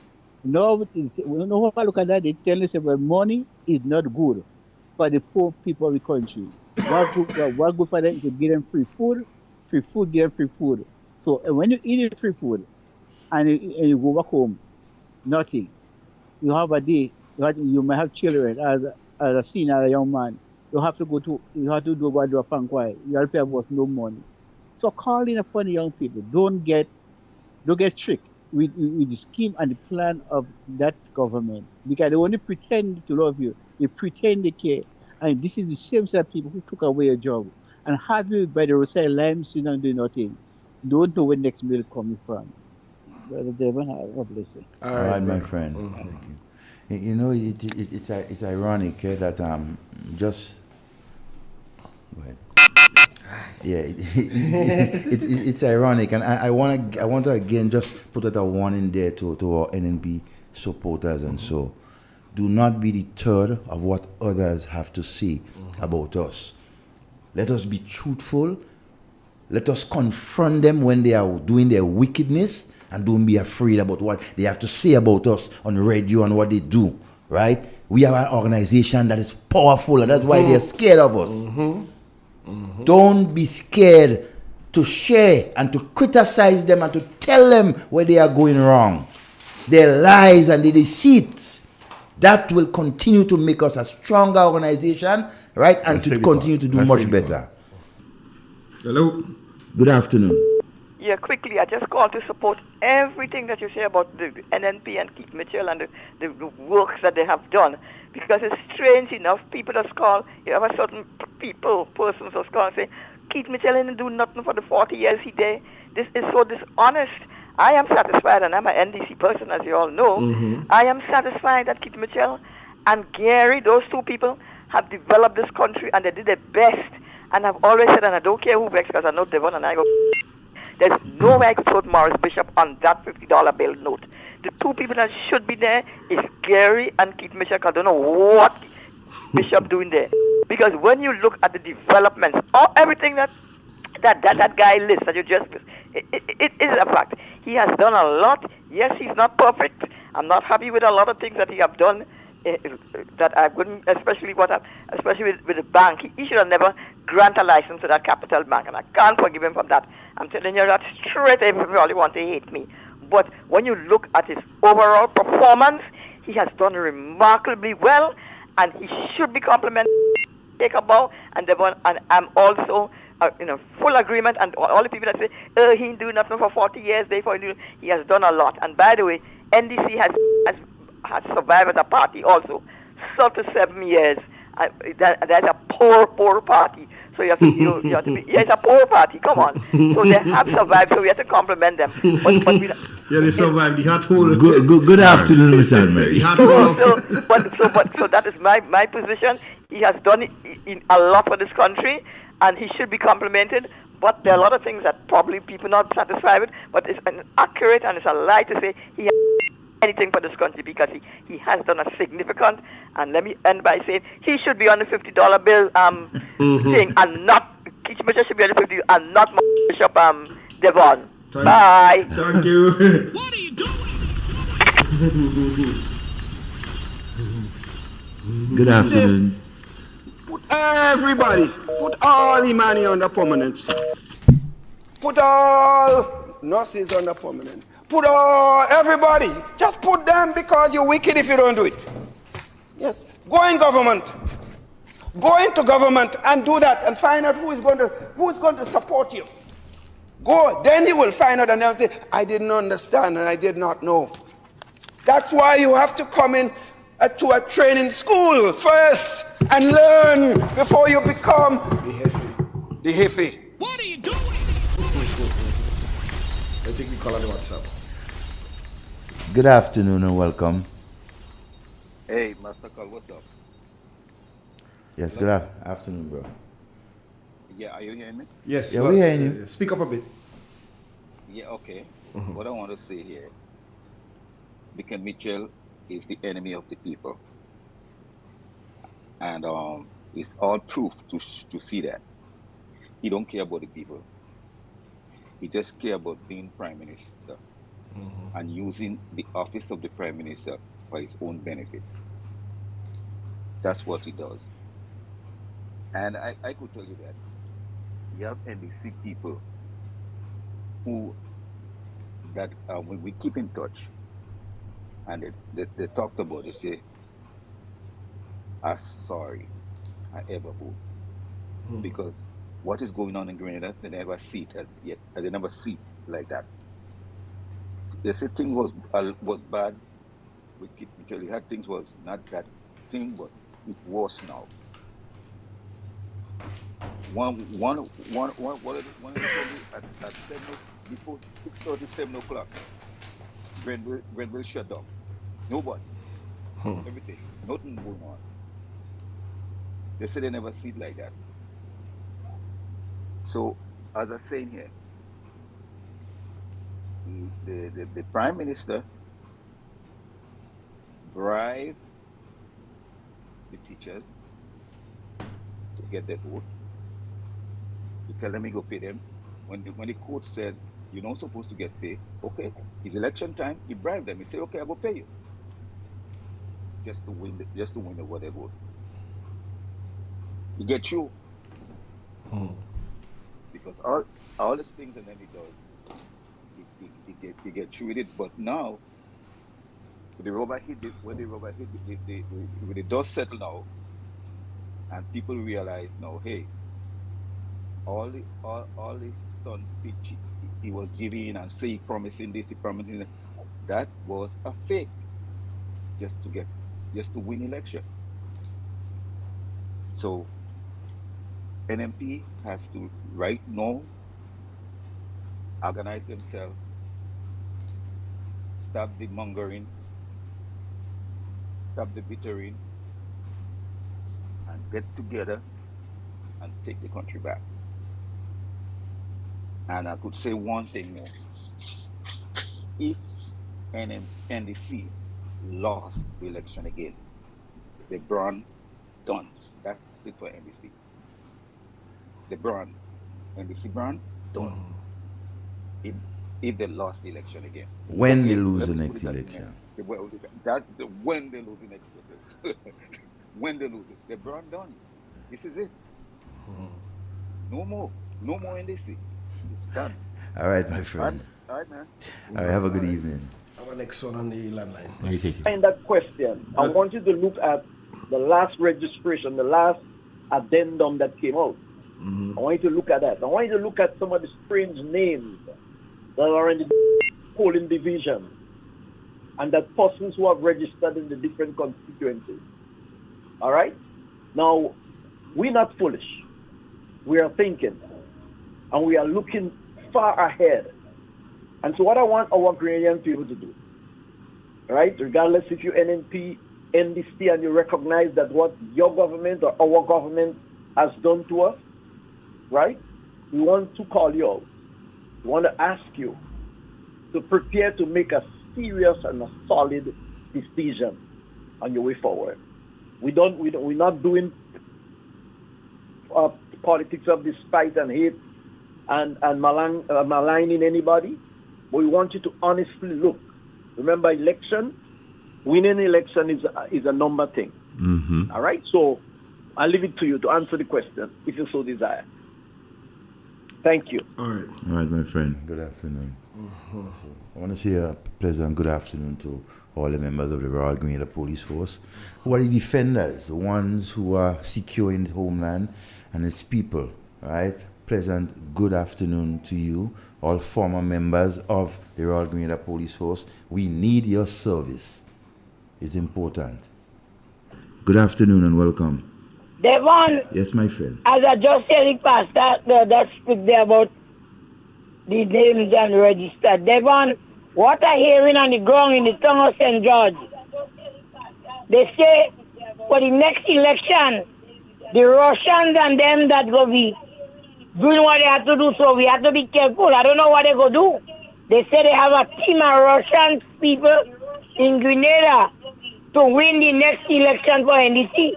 So NNPI, all the members there that know, all they have to know what to do. Because they say it's them that work with Trump in America. I heard some people speaking about that.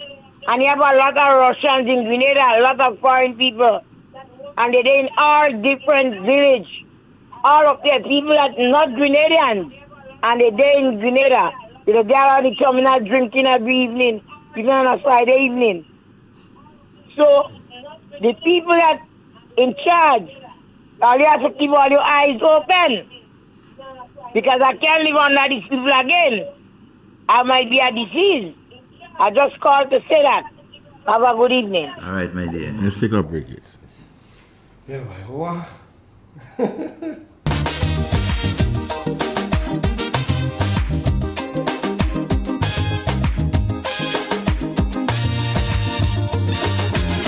Tell me candid, they too wicked, far too crooked. That is the frequent comment I hear. Too one-sided, underhanded, can't be trusted. This is the opinion, ear to ear. For their own abuses, they keep making excuses. Housing crack up over. They unleash the lawyer, set up an inquiry just to get Kid Rowley. But they wouldn't sue the false paper screw. I don't need to close to tell them go. Hurry, pack up your bundle now. Stop fooling the people. The country taking a beating. So me plea are repeating. Go. They like a natural disaster. Now. 10 times worse than Ebola. Like a dog with fleas and tongue on their knees. And I begging go now and out it one week. From the side to the country, streets turn into rivers, then into seas. Is why I'm singing go now. This is my humble petition. Announce the date for election. Go now, please. Accidental, detrimental, could be lethal. Are you willing to take that chance? Much too seedy, they too greedy, eyes too beady. Honeymoon end before the romance. We expect corruption, but now without check or interruption. That a few might stuff their pocket, but not racket by the pocket. From the constant comments, we get no recess. Before things fall apart and the riot starts. Even in chutney, I'll tell them go. Make it sooner than later. To protect the future, please. For the sake of we children and the next generation. Go. To safeguard our image. Before Griffith cause more damage. Like a dog with fleas and tongue on their knees. And I'm making Oh no. So the Royal Grenada Police Force there, man. We have a call. Let me take the call. Good afternoon. Hey, good afternoon. Yes, my brother. What's up? Hey, afternoon, Devon and Igwe and Master Carl. Blessings. You know, Devon, this evening, I really want to say, this afternoon, I really want to say thanks for that exhortation you give to the NNP brethren. It's necessary. Yeah, it is very good. That exhortation was very good, you know. Sometimes we really need it, you know. They won't touch me with that one too. He helped build the spirit, you know. Yeah, and man. people and Yeah, man. Because we tend to forget our history most times. put us on that road, you know, focusing. We have to be proud. And I really want to say thanks for that exhortation. You know, it was very good. Knowing that the struggle that we're going through, we know that we did help build this country, and we did build. And we know NNP is always a party that struggles to build this country. And in the building of the country, it never leaves the vulnerables behind. It always creates policies for the vulnerable. Always include them. One of the greatest policy that NNP create is the Imani. Yeah? This program, the Imani, it is a program that emancipates a lot of people, children, from poverty. These children had something they could have go to, and it gave them hope. The Imani, it gave them hope. Respect. From leaving secondary school and leaving Nulo and leaving all over, and there was no jobs. They were able to go in that training program, and they were able to receive a stipend. And it changes the dynamics of the how youths was behaving in Grenada.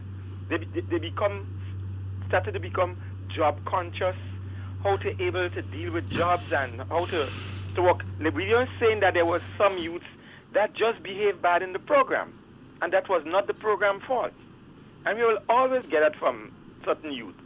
But that program, very good. And never forget to mention the Imani. The Imani is a program that will always go down in the history of Grenada as a program that helped liberate the youth. Thank you, Devon. Thank you, Master Carl and Evie. Blessings. All right, my friend.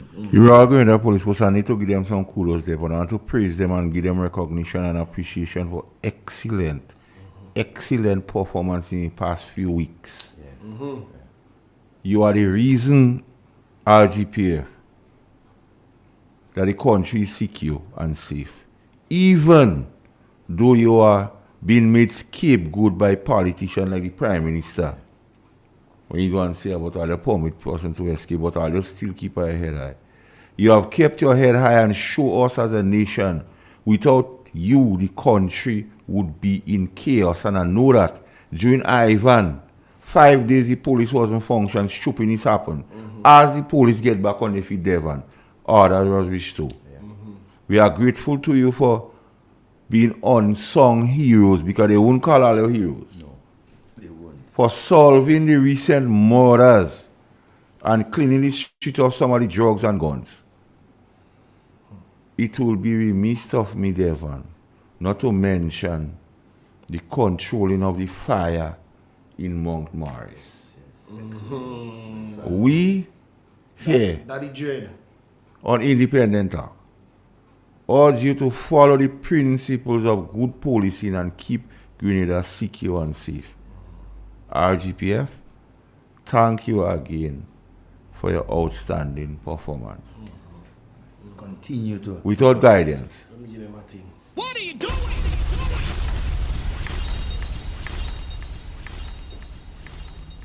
Appreciation is a hell of a thing, you know. It's the best move for a relationship to improve. Yes. Yes, let's take it. Yes. Good afternoon. Welcome, Devon, my friend. Devon, I don't want to say like my friend that just commend you the, but I say sometimes we just leave out a little bit. In over 40 plus years or 45 plus years, St. David has gotten to hotel, and there was an obstacle in the midst that saying mangrove and palm, we're going to lose that. Today they're praising it highly. Now, my point here is St. David's under Oliver Joseph has brought a shelter or the home for a fire truck, and it was ordered already, but it cannot start functioning yet. These are issues that we shall never forget. And last suggest, yes, Plainfield was lit up by Oliver Joseph. His influence caused it to be done. Now, I must also say, the instrument for 2 hotels in St. David's was brought by a gentleman called Pedro David. And I'll never forget him. Because we needed something here today. A lot of those young fellas that was trained on the youth on the block by Honorable Speaker Kate Lewis, today a lot of them is plumbers. A lot of them is electrician. Yeah. Because she pulled them back in and trained them. You know them guys used to get a little stipend when they come out to work, when they had the little bathroom and toilet program going on in St. David's. Them boys come out to do plumbing, and I was amazed to see how those young fellas has advanced in technology and knowing how they operate and seeing how they operate. You cannot say that they was not properly trained. Thanks to the youth on the block, the Imanis, those people who came out and work with the program. Those programs, if they're back on stream, a lot of this crime you're seeing in the country, a lot of these gun crimes will cease because they have something to do. A lot of the poverty, because they don't think a lot of young people are complaining, they're feeling the pressure. They're feeling a lot of pressure because things not turning up. things not going. The country is stagnant. And I am only advocating that because I know what was done and I see what was done. Today, people are balling. According to our calypso I hear from Rootsman Kelly, they're balling with their mouth closed. But the one how they call Andy, she the mouth in closed. She cry like here. Yes, she mouth in closed at all. Exactly. So people start coming out in their shells now. Master Carl, when you say that we have to come out, now demonstration now is not only the issue, but knowing the prerequisites and getting the work done would be most important for people to understand. And then the union should take the forefront. But I don't know if they buy them yet. I'm watching to see what happens. Because they have a habit, and then you go against them, they're buying you. I haven't heard about Daisy Harhan again at all. Because she used to come out outrightly. I haven't heard her. Well, Daisy gotta eat him.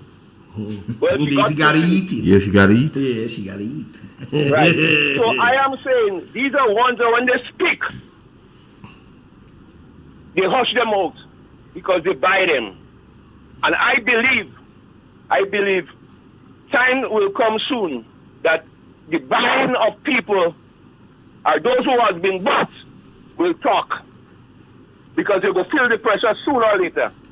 Thank you very much, gentlemen. All right, my friend. Well, blame it on the Baba Green is the asphalt. The asphalt.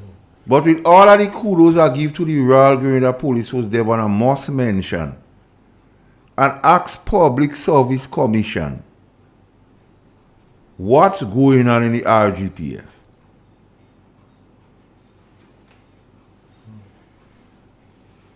Vanny's out. Vanny out. Randy's out. Randy out. The King's son are the one by the pasture. Out too? Well, the contract's supposed to finish. The 1 year contract. Jacob brother still on work, but he's supposed to go and live since June. Public Service Commission. What is going on? And with all what you're doing, the police still performing. So give them the help they need. They are professionals. Stop frustrating them, Public Service Commission. Let's take the call. Good afternoon. Yeah, good afternoon. Yes, my friend. Just before 2022, the project was initiated to fix a drain in Laughton by me, and in front of the church going back to down to Lightred. They did come and do that and grade a piece of road for people to go down, lower down, and up to this blessed day, they only do the piece of work to reach in front of one of the, you have to say the library, the owner of the library house, and they never come over last time and do that piece of project. So when in election they call and then they come into power and they say for the community to come together and have a meeting. And I state to them about the project we're supposed to go on and enough them to control the water from coming on that road, damaging the house where it is. And they say they're going to look into that 2 years now. They don't come and do nothing. So I want to know if the man we're running on JetBlue every day, he was the Prime Minister for St. David. Mr. Prime Minister, the man in Laughton want to see you. I want them to come to the community and ask to see what's happening with the road, with the trains that the road built in NMD time and we don't have a proper train. The water is coming down, whether rain come or not, we have water running under the road, coming down below, and the house we are living cracking up. So all what we try to do, we try to fix it many times, finally somebody tell me the water under the road. So I asked him to come in and see what happened with.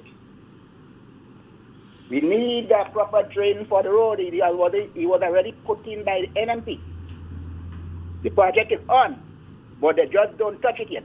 So I like they look into it. All right, caller. All right, my friend. I'm calling on the audit department to investigate the SMC accounts. Please. SMC. Spice Mass Corporation. Please. Audit the accounts as concerns Thing going on inside it. about those accounts. Please. Yeah, Devon. Yeah, well, I would continue on my line to encourage our NNP brothers and sisters. We have a lot to be proud of. Sometimes I sit down and I listening to how some of us talking and what we saying and how we feeling. Yes, we have a lot to be proud of. Yes, we lost an election. Yes, we going through some reorganization and whatever. But remember, we have an institution, an organization that has been tested over the years and never failed. You understand? We are there. If once we stay together and do what needs to be done, right, the work of the country becomes easy, you know, right? So don't be afraid and don't be scared to talk out and be proud of our achievement. We have done a lot. Grenadians are proud of this organization, right? Despite we were removed from office for whatever circumstances, but the records is there. It cannot be erased, and we have to be proud.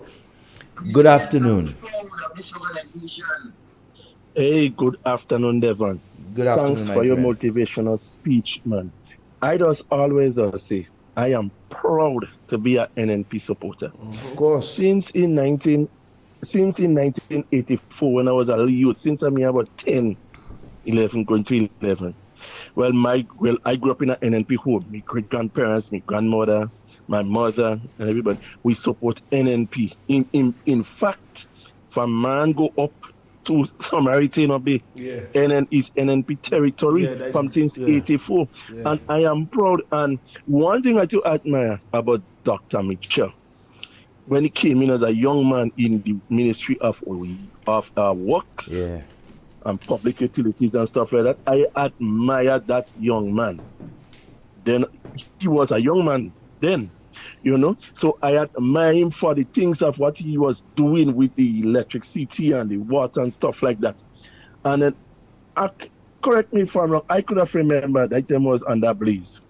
When that man getting things from outside, projects and things from outside, Mr. Blaze used to turn it down. I could have remember listening 5-3M news, Mr. Blaze turn it down. You understand? And then when he became the political leader and he in the opposition, I can remember 3 days, the man letting go blows in NDC tail, blows. And he used to have a chant, he used to say, all the way NDC to the poor hogs. And he used to give them people, and you're talking about Dr. Alexis and George Brizan and Finkley St. Louis and Carly Glean and these kind of names and them. And lash in the hogs. Lash, I could remember listening that one year that I couldn't vote in 1990. I was too young still, but in 95, but they want to vote for NDC for NNP now. But Sam, a guy he died, they call him Sam Brown. Sam Brown say, by who you voting for? By I say by NNP. He say by I am Foresight campaign manager by and I'm looking for votes for him. You know, he do a little thing for man, he help man people in many different ways and get anyone independent. So a young naive, I vote for, you know, campaigning, helping him and campaign going all about. And then I vote for the man. The day of the election, I vote for Foresight. The same Sam Brown that influenced me to vote for Foresight, he come back and vote for NNP. So that's what you see me in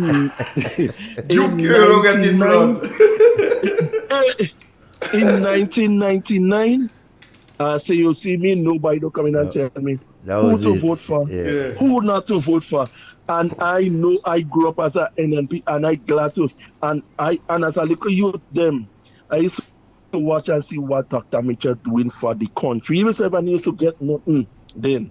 But what he's doing for the country. And you see, we have to have this thing in our mind. That is not what the country could do for us or what the country could give us. What is what we could do for the country. But then you have to have a government that has more be leading the forefront, that will be the engine behind the development of the process of building our nation. And this thing is not about NNP. Is to live a normal life and getting things and getting a job, getting food on the table. It make Grenada feel good. It make me feel good. It make Grenada feel good. You understand? It grow the economy. You know, how you want the economy to grow and you only want certain people to sending them home. Go to Kate Mitchell mine, you go to Clarice mine, you go to Kate mine, you kind of happy people. And you know who you're looking for, who is green blood and who is yellow blood. That cannot work in a country economy.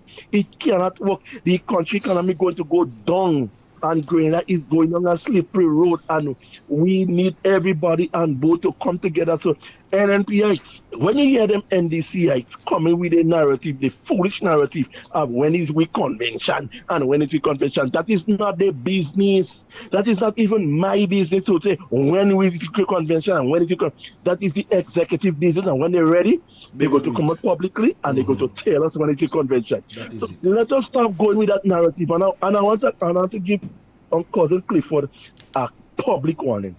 No. Don't use the radio to do that. Don't use the radio. No. Don't use the radio to do that. Let me take it back. Balance yourself. I'm taking it back. Hold it. I mean well, but I'm taking it back. Don't let go. Hold it. I'm taking it back. All right, my friend. I'm taking it back. Take care. Apology. But what I'm trying to say is, let every one of us come together as NNPites to rally around our party. Be proud to be an NNPite. Yeah, we know that those of you in the public sector, you're getting real victimization.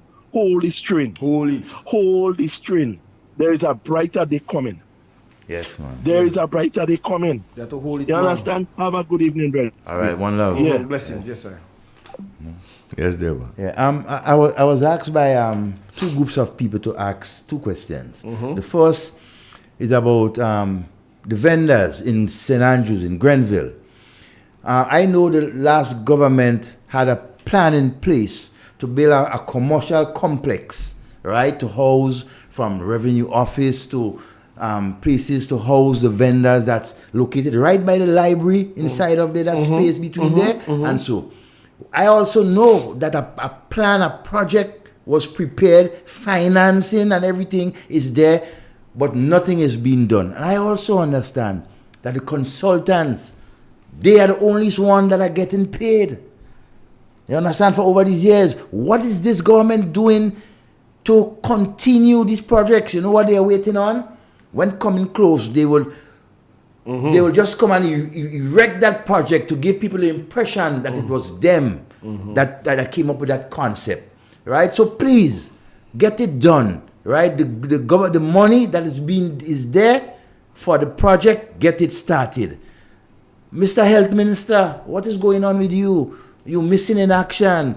But you know, a section of the health workers asked me to find out from this government, why is it that you're using one set of workers, especially the workers in Grenville, to go all over the country, right, to take care of the health issues when it comes to the mosquitoes and everything like that? Okay. We need to know, why are you overworking one set of workers when you have workers in St. George's and wherever sit down doing nothing? A concern that is being raised by workers in the Ministry of Health. Okay? Just so I bite it, so I'm selling it. It is a concern. So they forget all the Greater Grenville project now? Yes, they forget all about the Greater Grenville project and everything that is, because they want to inceptionize their own thing. That's the call it. Good afternoon. Good afternoon, Devon. Yes, Good my afternoon, friend. Master Carl and Igwe. Now, listen, watch it. It is quite obvious today that the NDC, they have overpromised and underdeliver. There is no question about that. Let us not forget that when it comes to making people prominent, the former Prime Minister make it clear that that is not possible. People say different things. Today, they are saying the same thing that Dr. Mitchell would have said then. Now, look, when they kept gas prices, was it a good thing or a bad thing? It was a good thing because the price has gone higher. Let us ask ourselves this fundamental question. I asked it last week. Do we have more people working in Grenada today under this present administration or less people? 2, is cost of living higher today? Is it lower or has it stayed the same? 3, business, are they better off or worse off? Healthcare, is it better off or worse off? The poor and vulnerable, are they better off or worse off? Now, what has the present administration would have done to create any kind of revenue generating activity towards the economy? But still for all, they collect more revenue than what was projected. Tell me where that is coming from. When you get into office, before you could have contributed anything, you paid out millions of dollars. You understand to public servants. Then you literally double a famous minister's salary going up, but you literally double it. Where all of this would have, how these things is possible when you came into office after Grenada coming out of 3 years of COVID?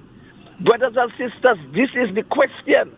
I hope they do better going forward.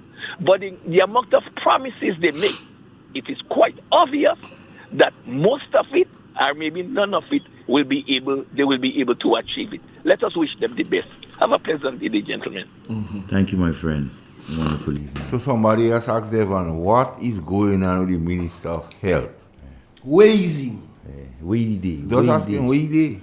Where he dey? Where he dey? Mr. Minister of Health, what? Boss, we friends, you know that. And he's a listener to the program, yes. He's still listening. Yes, he had a man listening. Once he around, he's listening.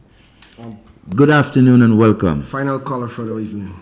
Yeah, I would like to, my brother will do no talking there. Give me a call on my phone after he done. All right, my friend, I will. One love.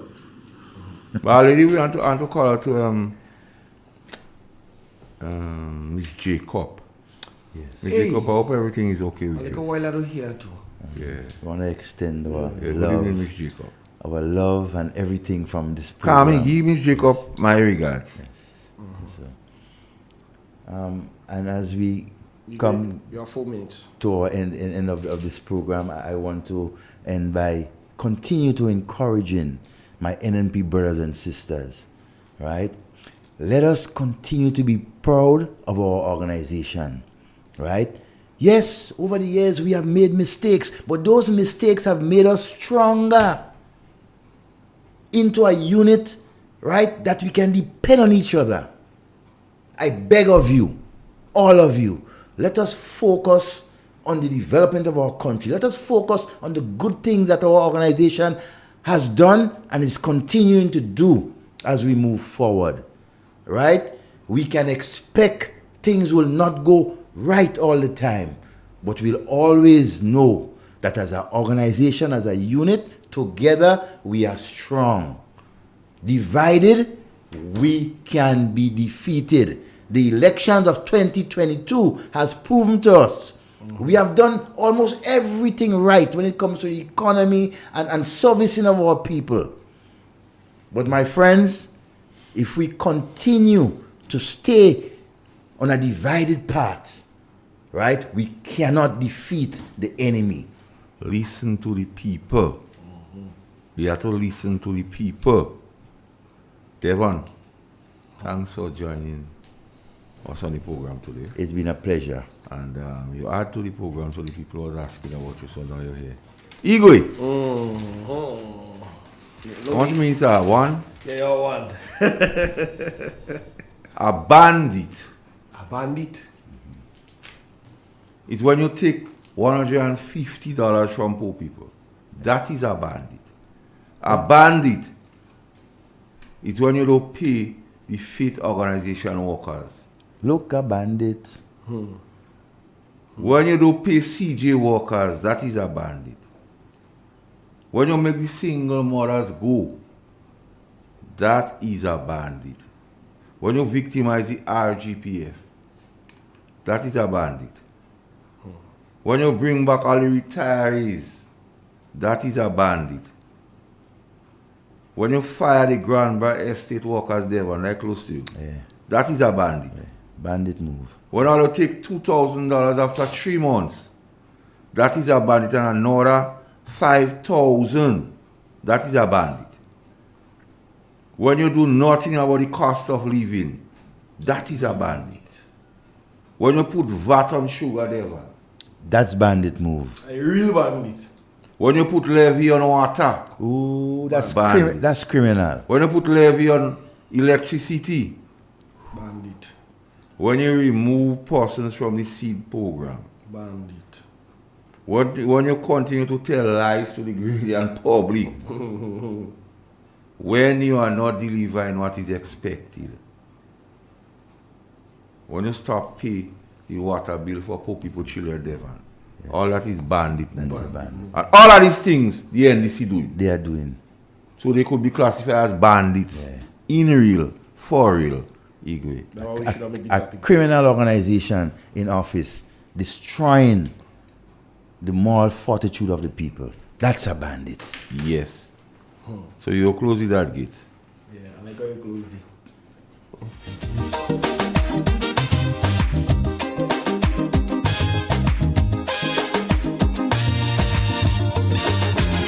You tell me candid, they too wicked, far too crooked. That is the frequent comment I hear. Too one-sided, underhanded, can't be trusted. This is the opinion, ear to ear.